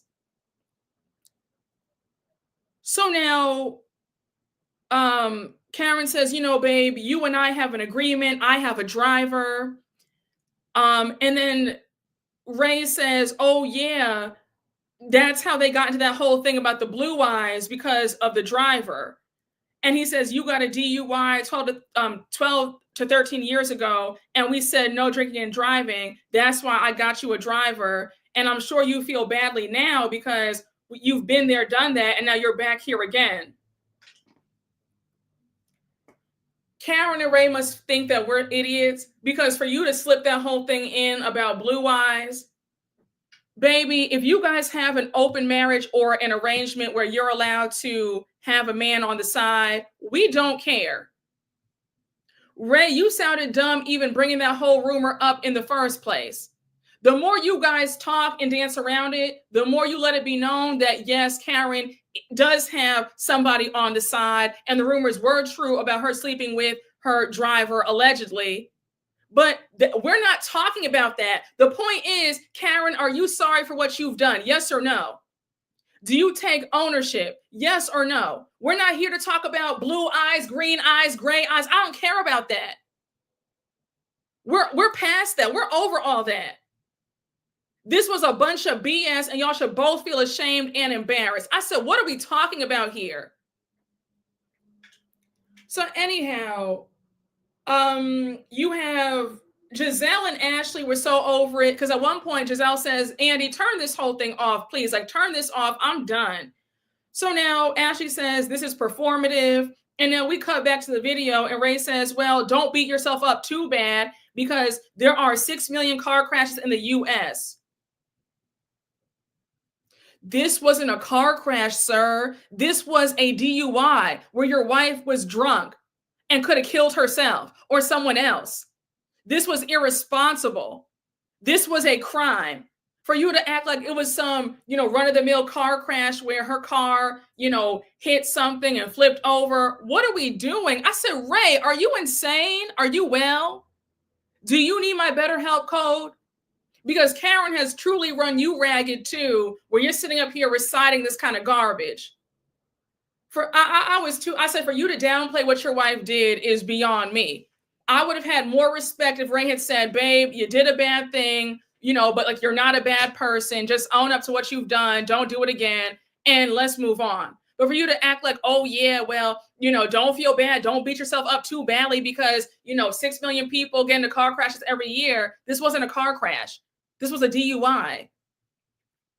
Baby, this is a mess. I said, I said, child, Karen got Ray just saying anything. So now Karen says, but how many of them self-medicate and drive? What happened to me was self-inflicted. I drove, I had that accident, and I put people in danger. Then she says, I'm going away, not court ordered. I'm going away this is for me. And we found out that she only went to rehab for 48 hours. And it wasn't even a real rehab. It was more like summer camp in Palm Beach. So stop. So now Karen says, Ray says, well, that's beautiful. I'm sorry you're going through this. Is this place okay for the Grand Dame? And now Karen says, oh, well, I was Karen Huger before the Grand Dame, and I'm going to retire the Grand Dame and give the world a dose of Karen Huger. I said Karen Huger and the Grand Dame are the same person. Karen is just as full of BS as her alter ego, the Grand Dame. I said, Karen, you have more excuses and more stories than a comic book, because for you to talk about, oh, self-medicating and I'm doing this for me, I'm going to get help for me, knowing good and damn well you didn't even get help. A mess. And it's funnier because you also lied about being in rehab, so that's why you had to miss the reunion. The whole time you were only in rehab for 2 days. You were back out of rehab by New Year's Eve. The reunion was filmed on January 9th, so you could have been at that reunion. Baby, the way she just lies and lies and lies some more is pathetic. But yeah, that's the video that we see of Karen and Ray. That was an absolute embarrassment. And Karen, that's why you're in jail now, because the arrogance of it all. I said, for you to sit up there and play in our faces like that, I said, no, ma'am. Ray, like I told you, you were better off keeping silent, because what was that? So now Andy's like, thoughts on the video, and Ashley says, well, they covered all the bases. Giselle says they think, Giselle says that wasn't accountability. I don't know what that was. You need to scrap that. Do her a favor. Andy says it looks like she was trying to accept responsibility. How, Andy? How is she accepting responsibility? I didn't see it. Giselle says, yeah, until she said that she drank the beer and then the champagne. And now Wendy's going on to ask, well, how about the beers that were in the car? So now Ashley says that on her train ride up to New York, she sat next to this gentleman and they started talking, and she told him that she's on the show, and he Googled the show in front of her and says, oh yeah, I recognize this lady. And she goes on to ask who. So he turns his phone around and says, this lady, and he points to Karen. We find out that this gentleman used to work at Legal Seafood at Montgomery Mall, and Karen used to come in every single day and day drink. Now, I believe it, because they've been saying that Karen will go to a bar in the middle of the day and just drink herself into a stupor. Charisse has been saying that for years, so I believe that. Ashley goes on to say it's been happening for a long time. This is something that has been pre-existing prior to her parents passing away. Now, I had mentioned that prior. Karen trying to use her parents passing as an excuse. I'm sorry. That does not hold water over here, because what was your excuse in 2006 when your parents were very much alive? You had gotten your first DUI then. So what was the excuse then? What was your excuse in 2011 when you got your second DUI? So I'm confused, right? Your kids were young. Raven was like what, a child or like a toddler when you got your first 2 DUIs. Your parents were still alive. You were young. You were like what, in your early 40s when you got your first 2 DUIs. So what was the excuse then? So for you to say, it's my parents, because of them, that's why them passing, that's why I have all this pain. I'm not negating your pain. What I am saying is that you're not being honest, because prior to your parents leaving this earth, you already had 2 DUIs under your belt. So what was your reasoning then? You obviously have a problem. And Ashley was correct when she said this has been going on before her parents passed, and she was right. So now Wendy says, well, that was what I was going to say earlier. While we were filming, I went to a certain place and they said, oh, you're on that show with Karen. Well, she comes here every day and gets drunk. Now, Wendy, let me just come over here. No, come here, Wendy. Come here. You're going to be mad at me. I know it, but you got to hear this. What was that dramatic display 15 minutes ago saying, oh, I can't say anything. I don't want to say anything. That was the tea that you were holding on to. That wasn't so explosive that you had to act like, oh, I don't want to say anything. I don't want to say anything. Baby, I would have kept that to myself. Because I'm so sorry, Wendy, but that wasn't so groundbreaking that you need to do all that 20 minutes ago. I'm just saying. You could have told us that immediately. And is it just me? And no, I love Wendy, but y'all always act like, like y'all swear that I'm not objective or I'm not fair and that I give people passes and all this stuff. No, when Wendy acts up, I gotta whack her too. And Wendy, I'm sorry, but that tea wasn't that juicy for you to be holding on to it like you were 20 minutes ago. I'm just saying. So I like, right? Is it just me? Yes, like why let Ashley get ahead of you? Exactly. Grand drunk indeed. Yeah, yes, the tea was cold. The tea was very cold. Yes, it was baby, it was very much whack her again for me, Brooke. Listen, I love Wendy down, but that tea was too cold for her to be acting like it. I thought she was going to tell us something like, oh, girl, I know who was in the car. It was her man. And, da-da-da-da-da. Like, I just knew it was going to be something like that. And the way it was a complete letdown, I said, Wendy, don't do that again. Don't do that. So now, if you're gonna make me wait for some tea, it better be good. That's another reason why I don't do that. I try not to do that to y'all because I know y'all will whack me like, Brooke, you did all that and the tea was stale. So I try my best. I did that like one time and y'all got me bad in the comments. You're like, don't ever do that again. You could have just said that in the first video. Why'd you make us wait? Like, so I will never do that to y'all again, ever. Because I don't like when folks do that to me, so I get that. But Wendy, don't do that again. Don't do it again. So, Wendy shares that nobody really cares. And then also, Wendy, you were being so dramatic when you said, oh yeah, I went to this place. I just said, girl, just name the restaurant. Like, you're being secretive over the restaurant?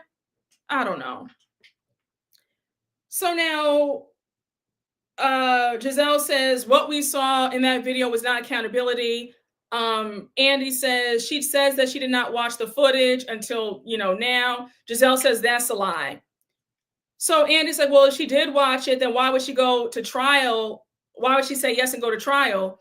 And Wendy says, look, what we know for sure is that her legal counsel did know. They submitted an appeal to have that footage thrown away. And Andy goes on to ask, how do you think this is going to pan out for her? There's speculation that she can get a year or 2 in jail. So Giselle says, well, that would be horrible. You can't wear your wig in jail. Karen is 60-something years old. Going to jail at that age is a problem. So we have Kiana saying, well, let's hope not. Andy says, well, we're all sending our love and support to Karen. They all say, absolutely. Now, we know what happened. Karen is indeed in jail right now. She's going to be in there for a year. So we close out with Andy going over what everybody's getting into. Andy says, we're ending tonight in a very interesting spot. He says, Kiana, you're shopping for rings. We're not even going to talk about that. Kiana, if you like it, then whatever. That for you to sit up there and you want to hang on to this man, I don't know why, but okay. And didn't you say that you're giving him an ultimatum? If he didn't propose by February of this year, you were out? Well, we're already in March.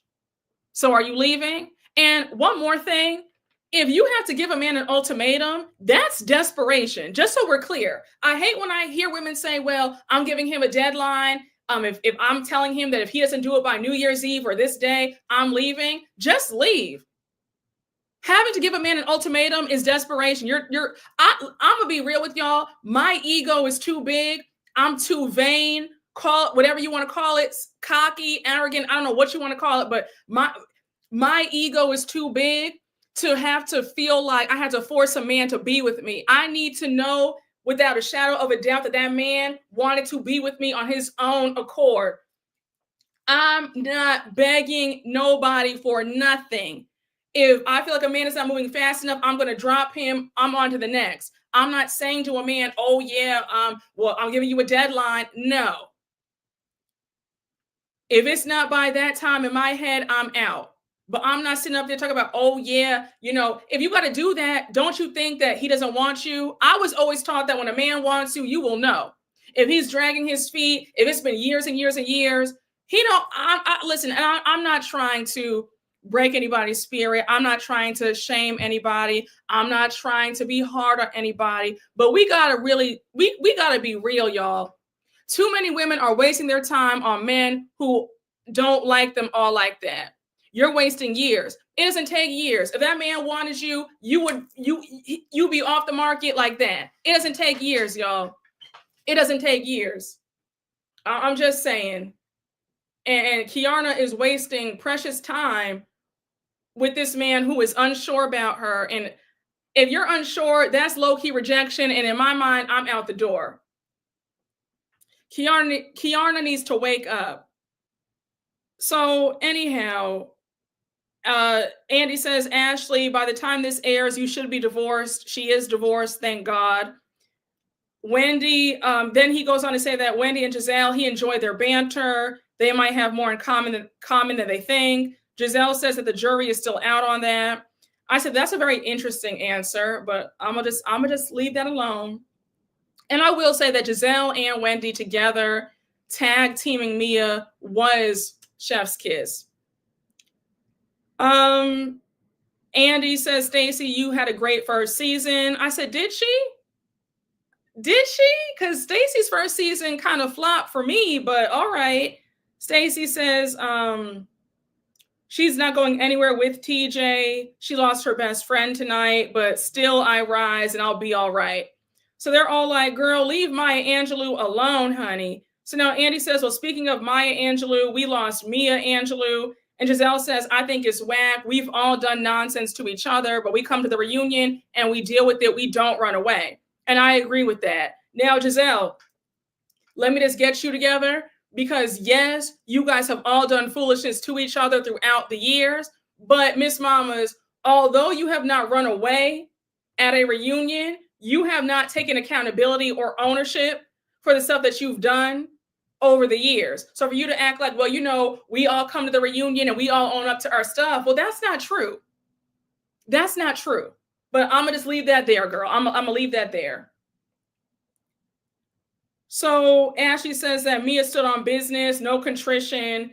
And now we're here sitting on the couch and all of a sudden it's a different Mia. Now, Mia, I already told you, I think that this is your last season. This is your last reunion.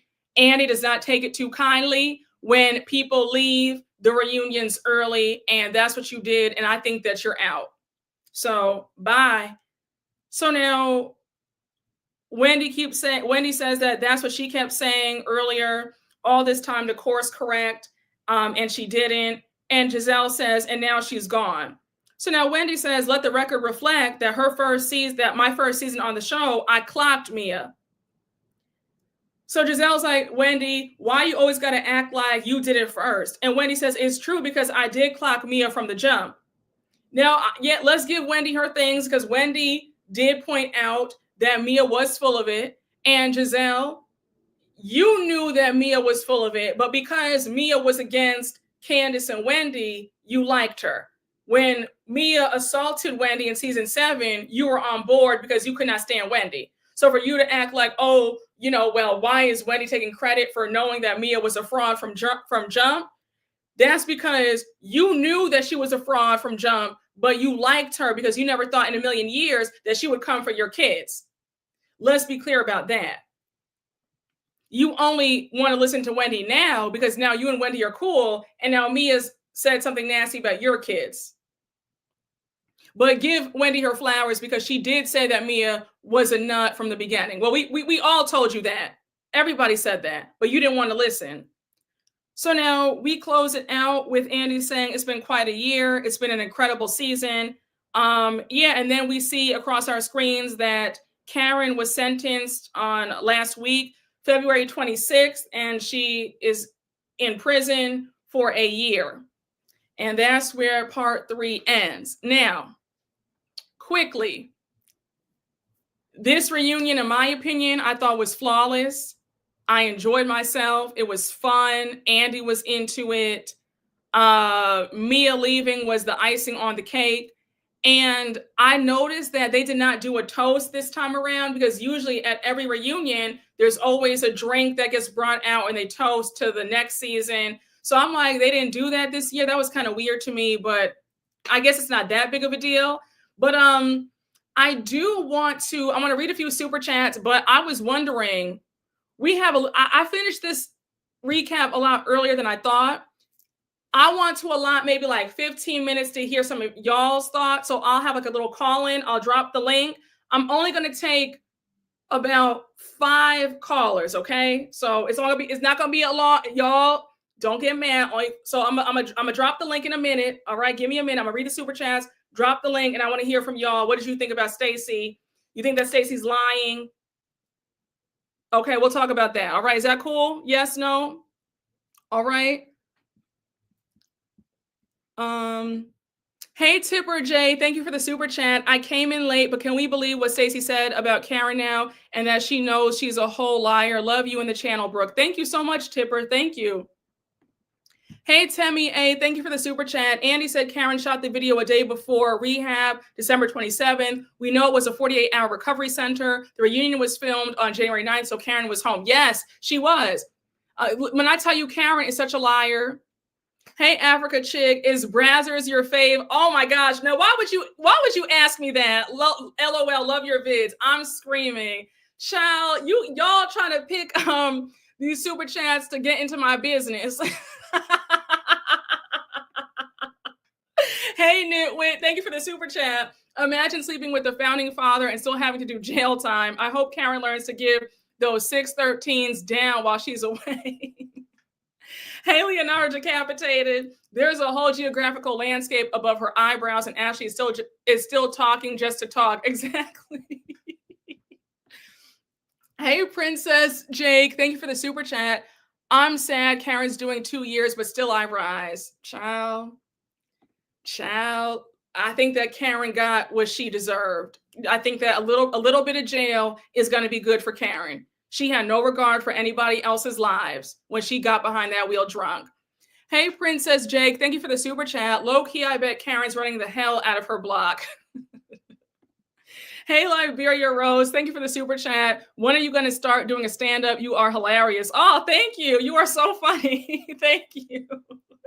Hey, Liberia Rose, thank you for the super chat. No toast because of DUI. Well, Karen's not there, but I guess that makes sense. But they could have, but remember, there was one time where I think one of the other franchises did not do a toast either. They all had like a pastry. So I was surprised they didn't do something like that. They could have done a mocktail, in my opinion. Child, do y'all see how folks, y'all get on these super chats to play? Child, yes, they had a crab cake one year. They sure did. Brooke, is Brazzers writing you checks yet? Y'all are too funny. Yo, you see how y'all are too funny, okay? Okay, so yes, it was Miami, I think. Does anybody want to call in and give their opinion on Stacey? Do you think that she's lying about TJ? Yes or no? Let me know. Yes, I love the running joke too, but I'm still yelling at the fact that that question had me screaming. All right, guys. I'm gonna drop the link to call in. I'm only gonna take 5 callers. Keep it under 3 minutes, okay? All right. Y'all, please be respectful of the time. We're not, a cute little, I dropped the link. I'm taking 5 callers. So don't be upset if I don't take everybody, just the first 5 people to get in the chat. I want to hear from y'all, and then we'll be done. All right. All right. We got somebody. All right, Elijah, it's up. Come on up. Come on up to the stage. Hi. Should I turn my camera on? Hi. How are you? I'm good. And you? Do I turn my camera on or? I mean, if you want to, it's up to you. You don't have to. Okay, I'll stay with it off. Sorry, because I look a little busted right now. But I'm so excited to be here. Like, this is my first time, so I'm like happy to meet you and everything. So yeah. So I just want to say, in my personal opinion, I feel like Stacey. First of all, I feel like I said this on Kempire's channel earlier. I feel like TJ's worse than Stacey, in my opinion, because you let yourself as a man come up here and be made look like a fool because your acting jobs aren't paying anymore and you came on here and gave this type of performance. Like you just look dumb. And I feel like, Stacey, she tried it with the soap actress, tears and the fake tears. I felt like Giselle, even though I didn't like what she said, I was like, tears, tears, tears. Cause I'm like, what are you doing?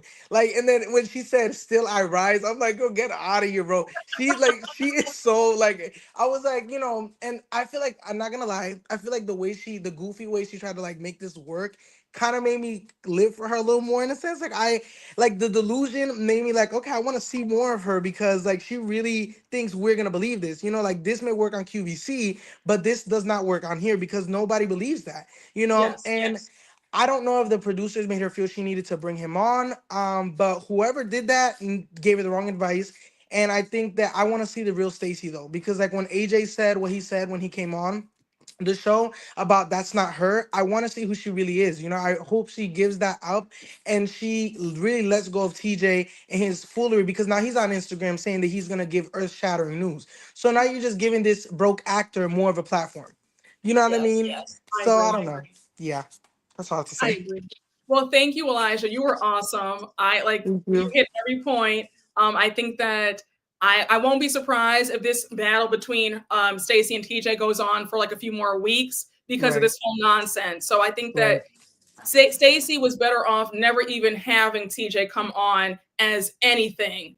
Not a friend, Exactly. not a boyfriend. She should have kept him to the side because he's Mhm. obviously a thirsty loser who needs the $5 that he can get. Exactly. She must have found him on IMDb because I don't know where you find someone like this. And not only that, the fact that they didn't really even talk about her divorce got me. Like, we're talking about this man, and no, we're not talking about how you're divorced. Like, we're not talking about any of that. And that really frustrated me because I feel like that's the focus of her storyline. And now it became about this undercover man. You know what I mean? Like, I don't know. Like, it was not it. I agree. I think it's confusing that we haven't heard anything about her divorce. We don't know why she got divorced. I think that Yep. I'm wondering, did her ex-husband put a gag order on her? Because why don't we know? His face has been blurred out every time she Mhm. even shows him. So I'm like, there's something there. Something in the milk ain't clean. Because we should have Thank been you. finding out more about that divorce and not about her and TJ and this fake stuff they have going on. Yeah, because you would think we would know the cause. Like I forgot, I don't know, I forgot who's the other person that's getting a divorce right now on like Bravo that we don't really know much about, or if I'm mistaken. But I just feel like she's not showing anything about it, and it's like, oh, Kyle. Yeah, I love her, but sis is not also saying anything about what happened. And like, even though Sutton is the way she is, I'm glad she called her out. Like there was infidelity there too. Like I'm not sure what's the reason, but then that makes me wonder if this is a producer driven thing at the same time. So I don't know. So yeah.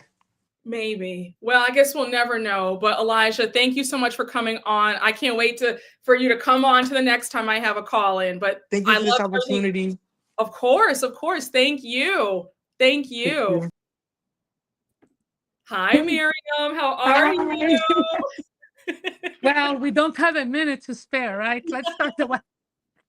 First of all, Giselle and Ashley, they should be the last people to talk on anybody's relationship, especially on bringing someone for a storyline. Did we forget Pastor Holy Whore when she pretended to be back with him?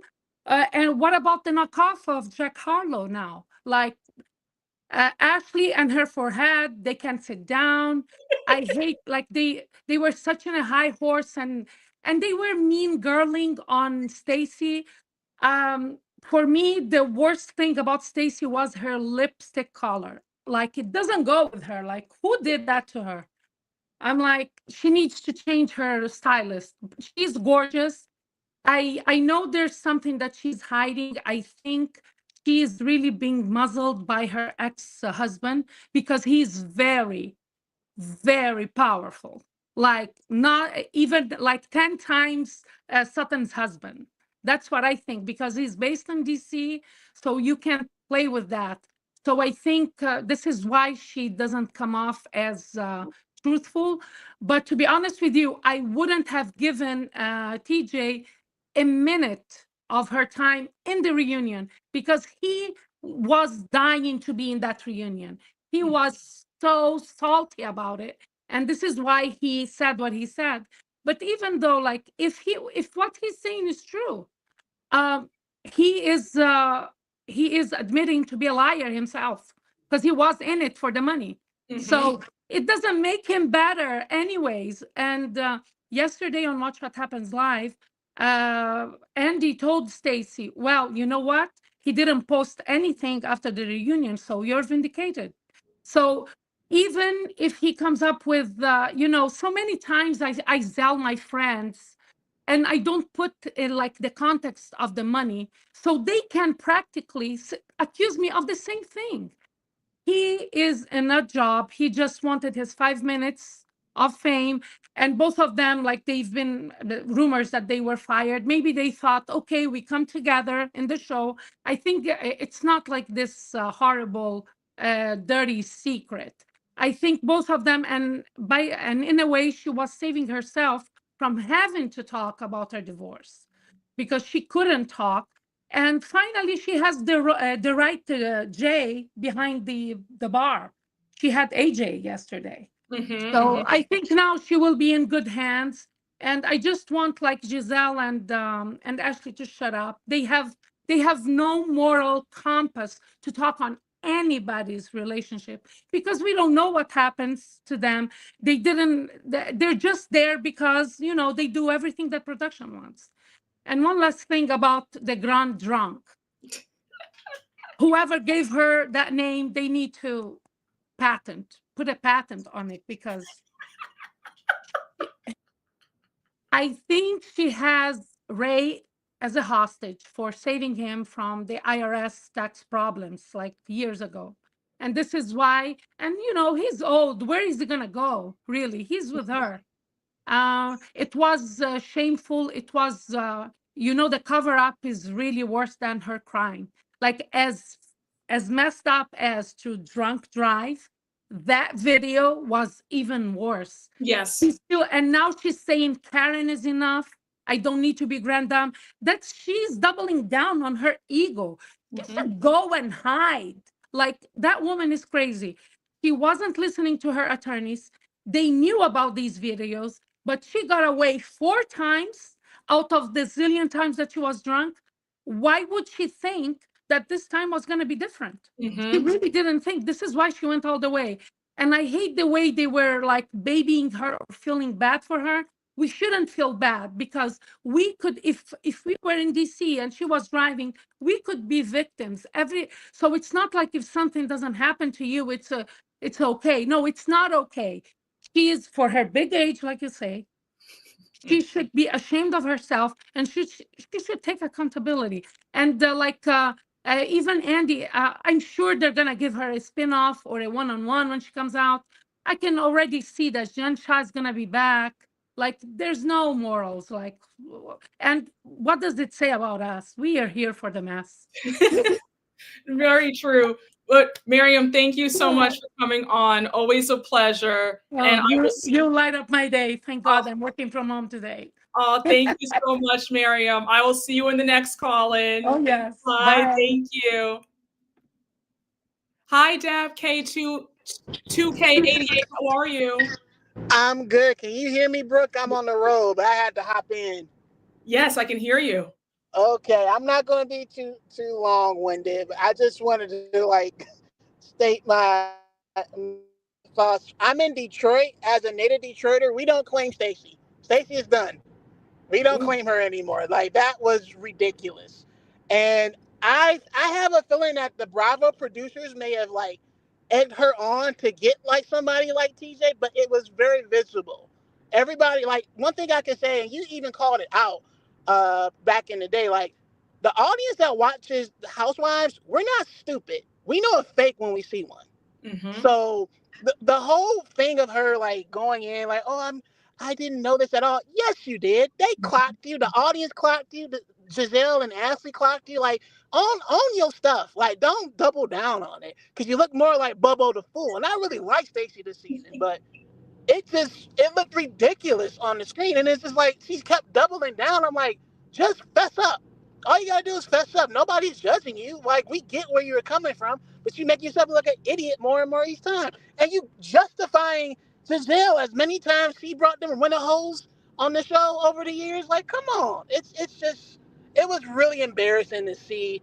But I saw you on Pop Roast with Alex and Chris this weekend, and I just have to double down with what Alex said. Like, I don't want to see Ashley, Mia, Giselle, all the like brown skinned bandits. I want them gone. I want them gone like the Belgian waffles. I want them out of here. Mia, I have no sympathy for you. You put your children on display for your own personal aggrandizement, and when people called you out on it, you ran out screaming and crying. You're a punk to me, and you're committing elder abuse with whatchamacallit, and you're trying to have like this polyamorous relationship, but it's just blowing up in your face, and it just looks ridiculous. And I think you need to go sit down, humble yourself, and get a regular job like everybody else. That's where I'm at. That's where I'm at with Mia. Ashley, I want you and that flabby butt to go sit down and raise those bad mixed kids. I want you to go sit down and deal with your sexual assault ex-husband. And you are in no position to sit here and have a conversation about people being fake when you have been fake from the jump. You've been fake with your crazy mama living in the bridges back in the day in DC, and now you've been like straddling the fences trying to get these broke rich white dudes because you think you're a trophy wife when you're not. It's just embarrassing. And the nerve to like sit here and try to judge Wendy for having a functional relationship with a man that loves her, excuse me, and has beautiful kids when your little rugrats are running around in the garden. Like, go somewhere and sit down. All of them need to sit down. And Giselle is not done with like, Reverend Booty Butt Jamal Bryant. Like, it's embarrassing. Those three women are embarrassing. And I think Giselle is a Vanessa Williams wannabe reject who thinks that she's still pretty because she has the same, 4C hair from 1991 on Ebony and Just Beauty of the Week. I think they all need to go and sit down. I am just done. I'm with Alex on this. I want them out. Get them out. Get some real dark-skinned, beautiful black woman on that show that represents Potomac, that represents DC. I want to see that more. Because Wendy, flawed as she is, Wendy is the realest one out of all of them. And it's visible that they do not like her, not because that she's educated, not because that she has a functional relationship. It's because of the fact she's real. And none of them are not real. That is what I'm seeing. So, I feel better getting that off my chest. Well, I'm glad you got that off of your chest. I enjoy your commentary. Thank you so much. Yeah, I don't. There's nothing else for me to add to that, so I will let you go. Thank you so much, and I hope that you'll join the next call. And have a good day. Hi, Sophia. Hi. How Hi are from you? London. Oh, London. Oh, Yeah. yes. Come on in. Yes. I love you so much, Miss Ashley. You get me through my stress days. Thank you, Sophia. My whole thing, what I thought was really interesting is I don't think that there was enough accountability for one. They should have showed more about how they was able to resolve Wendy and Turkey Neck.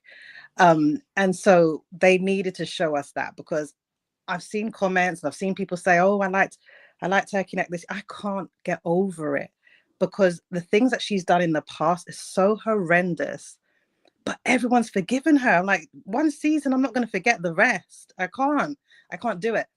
But you know what I was really mad about? That cameraman. Security needed to get Mia out quicker. Yes. They just needed to get that camera back. They needed to show us what was going on. Yes. I really think they should have put a camera with TJ. Maybe they need to start going off site a bit, because they need to have some little man with them, or find somebody who's in go on Grindr, I don't know, and see who's near him, and then try and get somebody there, because that would have been great to see them going back and forth. I would have paid to see that. So I personally think that Andy, great this year. He was engaged. Yes. I liked it. It would have been a bit fun if we had Nicki Minaj back again, because I think she would have gotten really, really messy with them.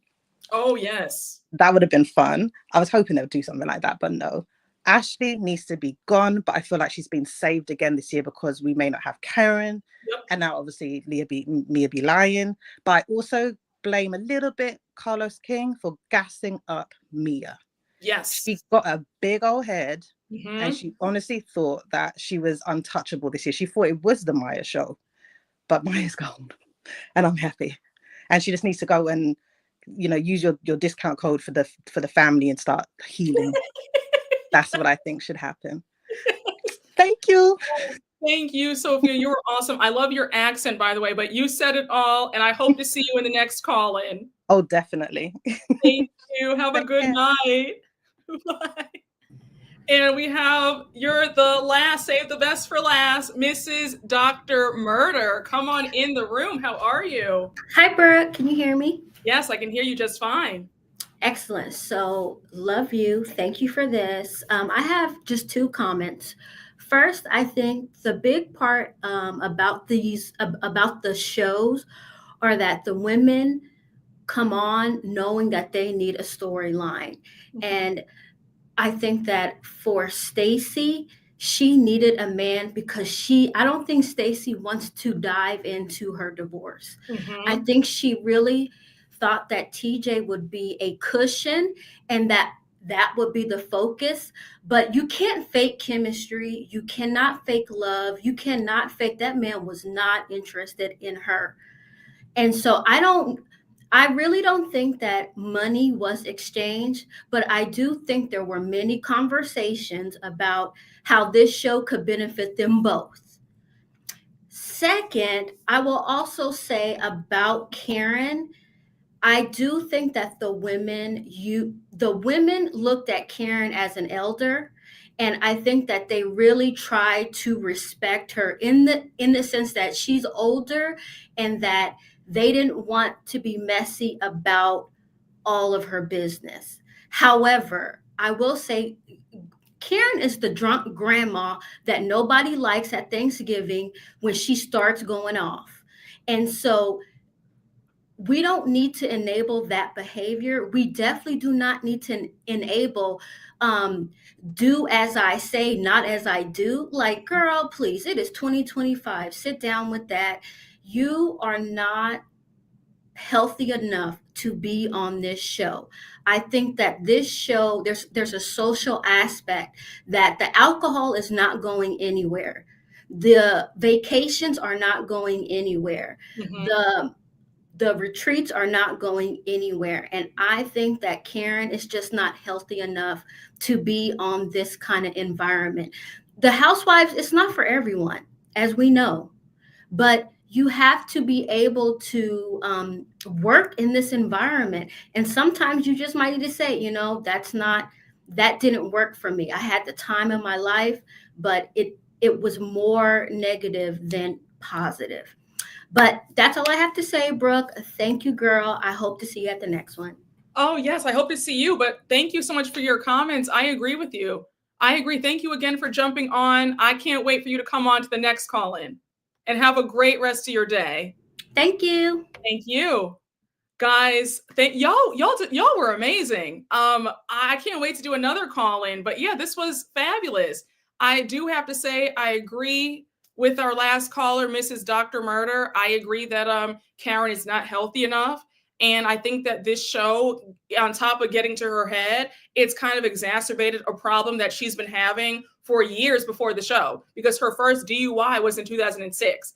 And that was 10 years before Potomac was ever on air. So I think that it's time for Karen to maybe just take a step back. While she's in jail, she's going to have plenty of time to think and just realize that this show is just not conducive to her well-being. And it is what it is. She's had a nice time on the show, but she can't continue like this. She can't continue, in my opinion. I know I missed a few super chats while I was on the call. I just want to shout you guys out. Hey, Jason Hernandez, thank you for the super chat. Hi, Miss Brooke. People have said that Stacey reminds them of Kenya, but she gives me more Portia. She gives me Kenya. Oh, that's a really good comparison. She gives me Kenya with the whole rental man stuff, Walter 2.0. But yeah, she does kind of give Portia with the whole ditzy act. That's very calculated, because Portia likes to play dumb, but she's just as calculated and as vicious as anybody else. So I agree with that. Hey, oh, I don't want to mispronounce your name. Forgive me. Hey, you Bebe Queso. Did I say your name right? Let me know. Like the letters in her name, she was missing in action and nobody paid dust as soon as she departed our screens. Bye, LOL. I agree. Nobody cared. We were all ecstatic when Mia left. I know I was. I was ecstatic. Okay? Ecstatic. Uh-oh. Okay. We're good. Okay.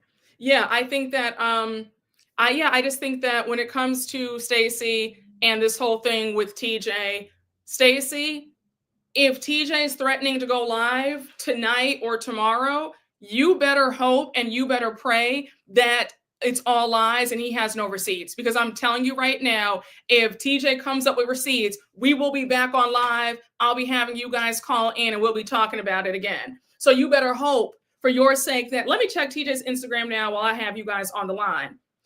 Do we think that TJ is going to actually keep his promise and go live like he's claiming? Let me know what you guys think. Because yeah, if he goes live and he actually has receipts to prove that he what's his name? It's like, what's his name? Thomas Anthony something. Oh, yes. Is he going live? Oh, he's going live? Child, he said he's going live. He posted 3 hours ago on Instagram that I guess he's going live. And we have folks talk about, oh, TJ paid me to comment this. Child.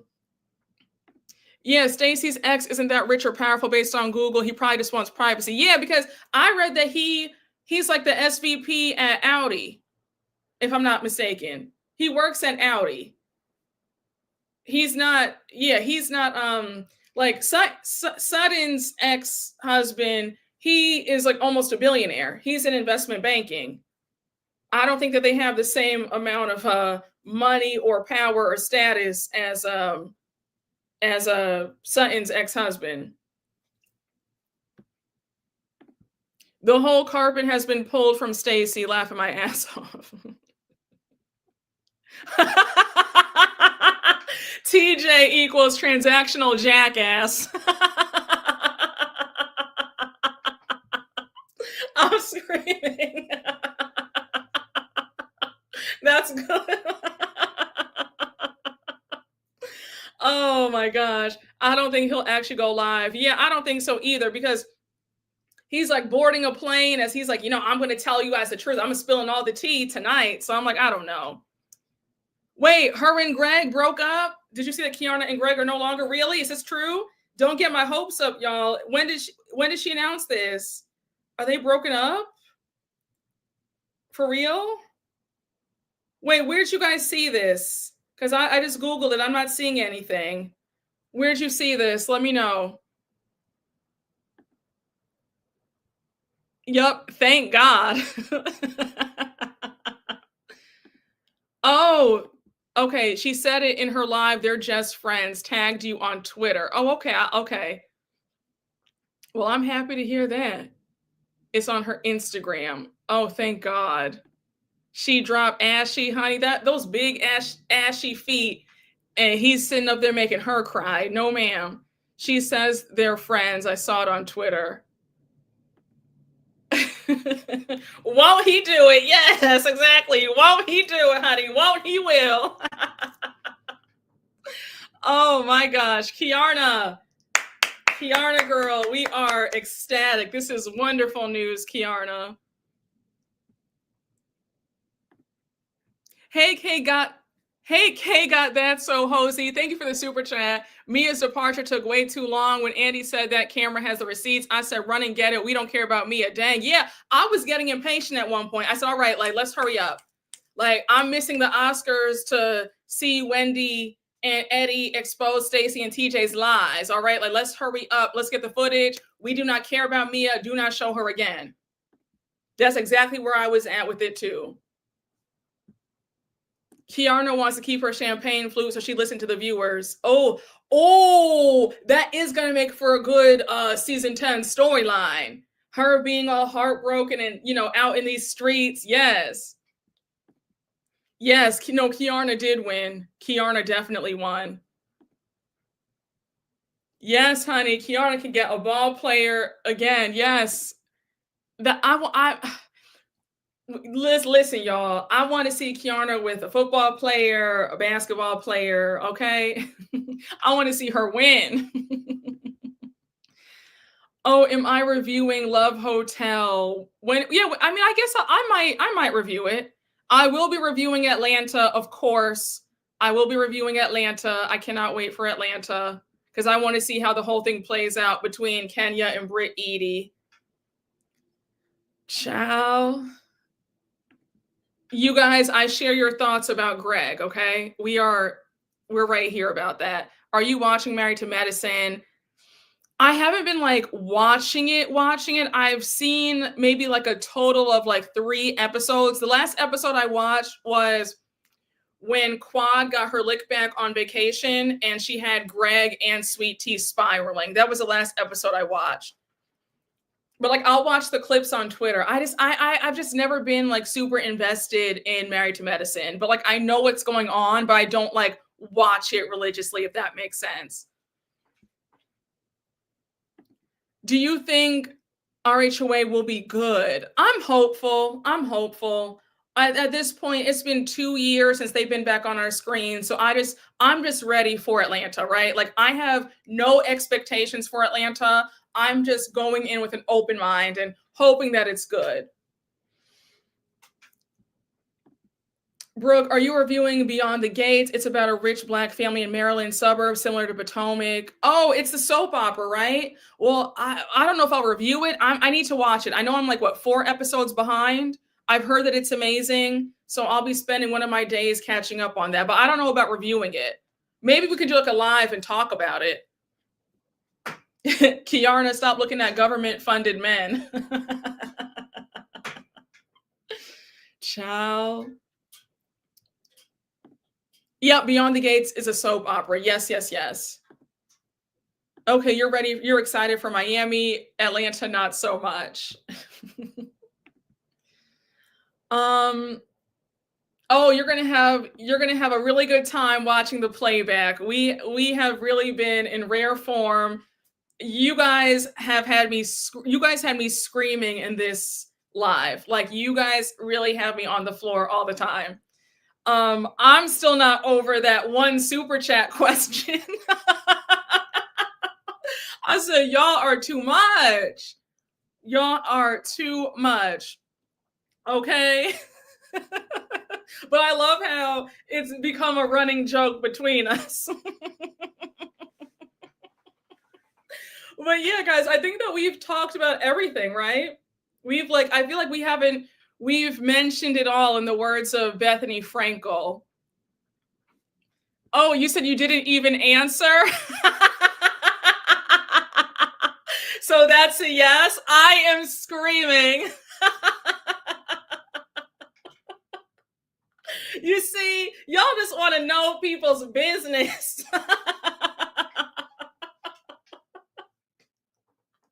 Y'all just want to know folks' business, honey.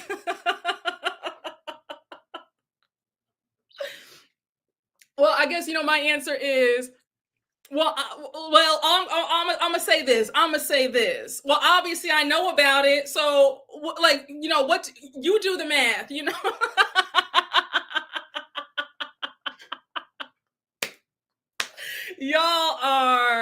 Y'all are good and nosy. Y'all know y'all are no good, okay? No, but in all seriousness though, child, y'all said spill the tea, honey. You got the big old eggplant emoji. Okay, honey, listen. Y'all will not sit up here. Y'all will not have me sitting up here telling y'all my business, okay?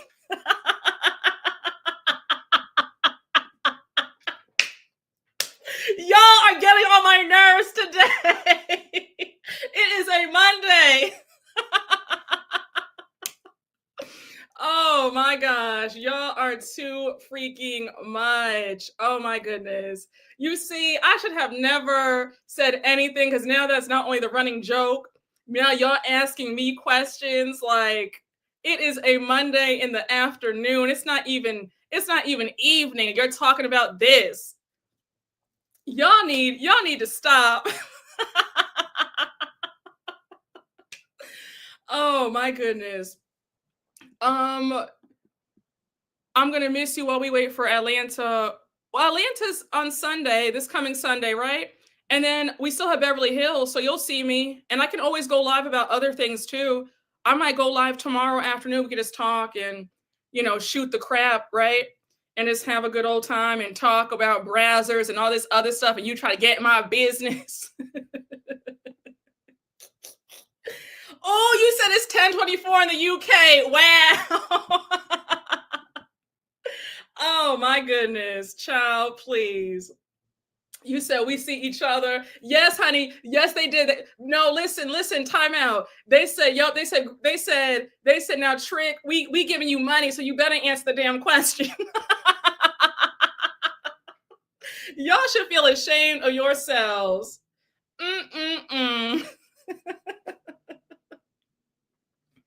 Wait, what?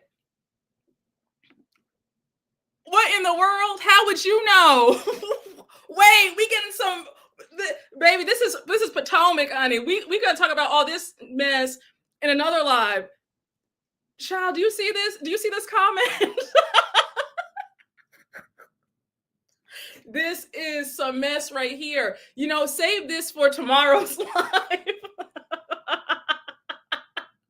Child, how would you know? Come back to tomorrow. If I do a live tomorrow, come back tomorrow and we'll talk all about it. What kind of live is this?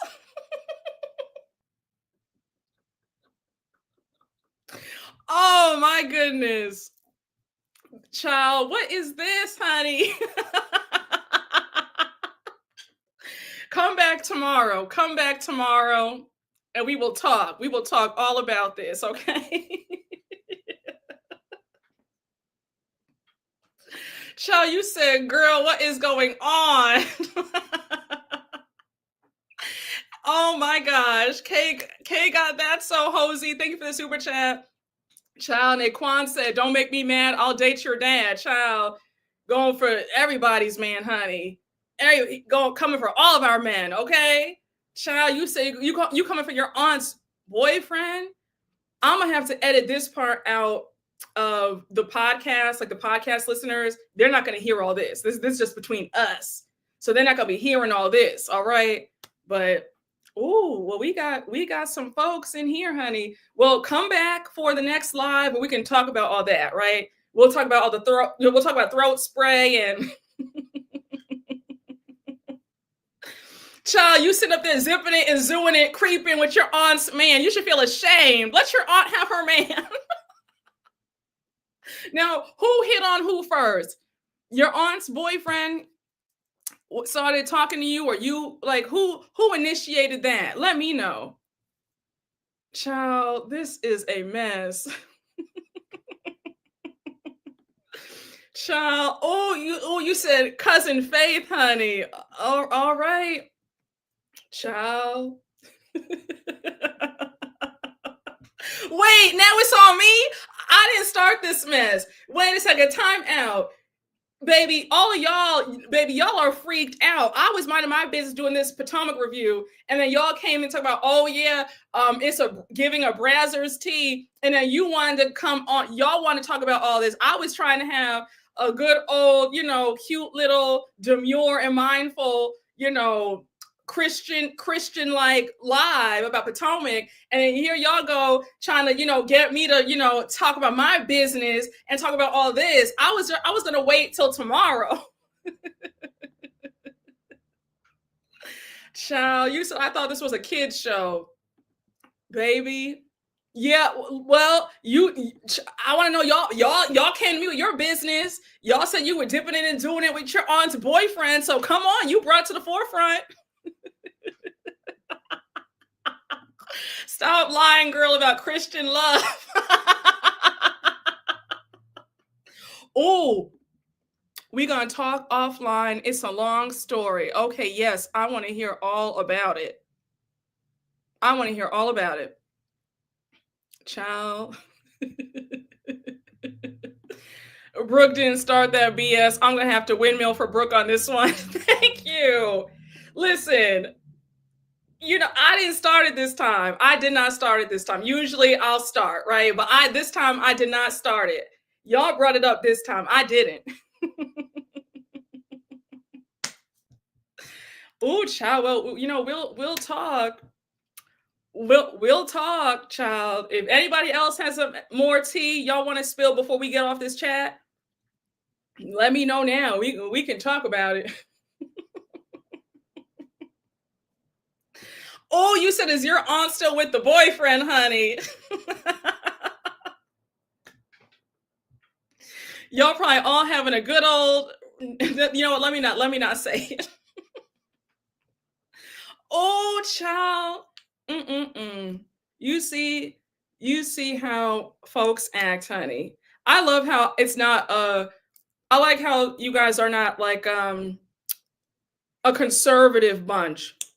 Because I felt like before, I remember the episode when I did, what was the episode? The Bolo episode on Atlanta when I recapped that.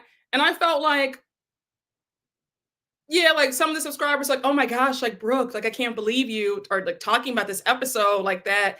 And then other people were like, oh, this was fun. You know what I'm saying? So it's like nice that you guys are not like, you know what I'm saying? Like, like, oh my gosh, but we can talk, we can really, you know what I'm saying? Yes, honey, no prudes over here, honey. Child, please. We are too grown for that. Yes, it's a very sex positive group. I love it. I love it. Please, honey, there is no shame in my game. And there shouldn't be any shame in yours either. Yes, we are all adults. Oh, well, you guys are really trying to get the tea. You said, wait, is your aunt's boyfriend bisexual? Child, we'll find more out. Oh. Oh, okay. So the dick was phenomenal. My aunt's my age. LOL. She was talking about my lifestyle and I had to show her better than I could tell her. And now she's crying. Oh, wow.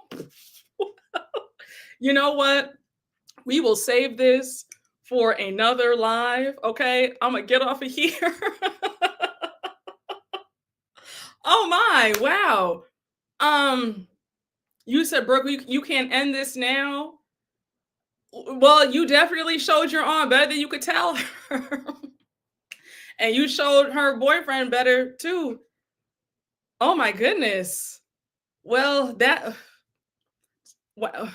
okay. So, wait, but is your aunt still together with the boyfriend or no?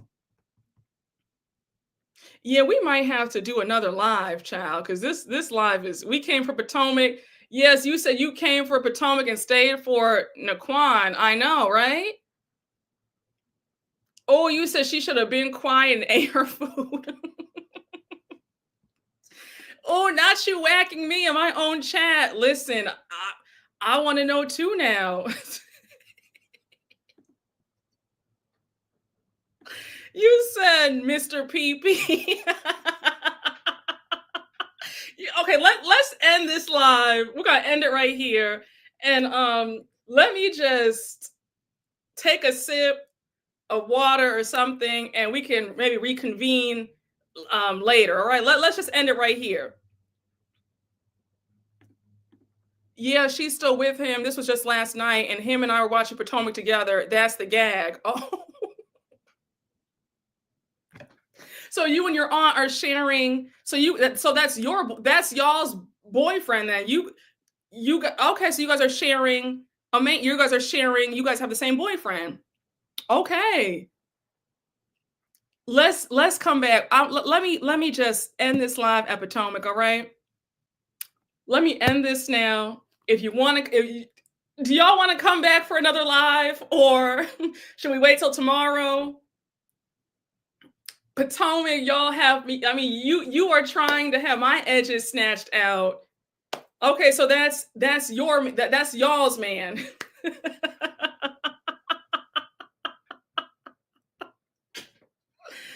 Oh my gosh, baby. Okay, so you said please do another live. Okay, so let's do this. It's 5:34 p.m. We're gonna end Potomac right here. Naquan, if you would like to come back to this live, we could do another live tomorrow afternoon. Okay, or maybe we'll do tonight. All right, but I'll let you guys know if we do a live tonight or tomorrow. But we gonna reconvene and have a whole nother live about other stuff. Okay, but this was a way to end Potomac with a bang. I'm gonna end it right here. I truly have the best live. I have the best chat, the best subscribers, because we have a good old time. Let me just get myself together and we will come back. But y'all, this was fun. I hope you guys enjoyed the recap. And you already know what to do. Please make sure to like, comment, and subscribe. And I will see you all later. Bye, guys. And no, I'm going to see you all later because we're going to talk. All right. So stay tuned for part 2. Bye.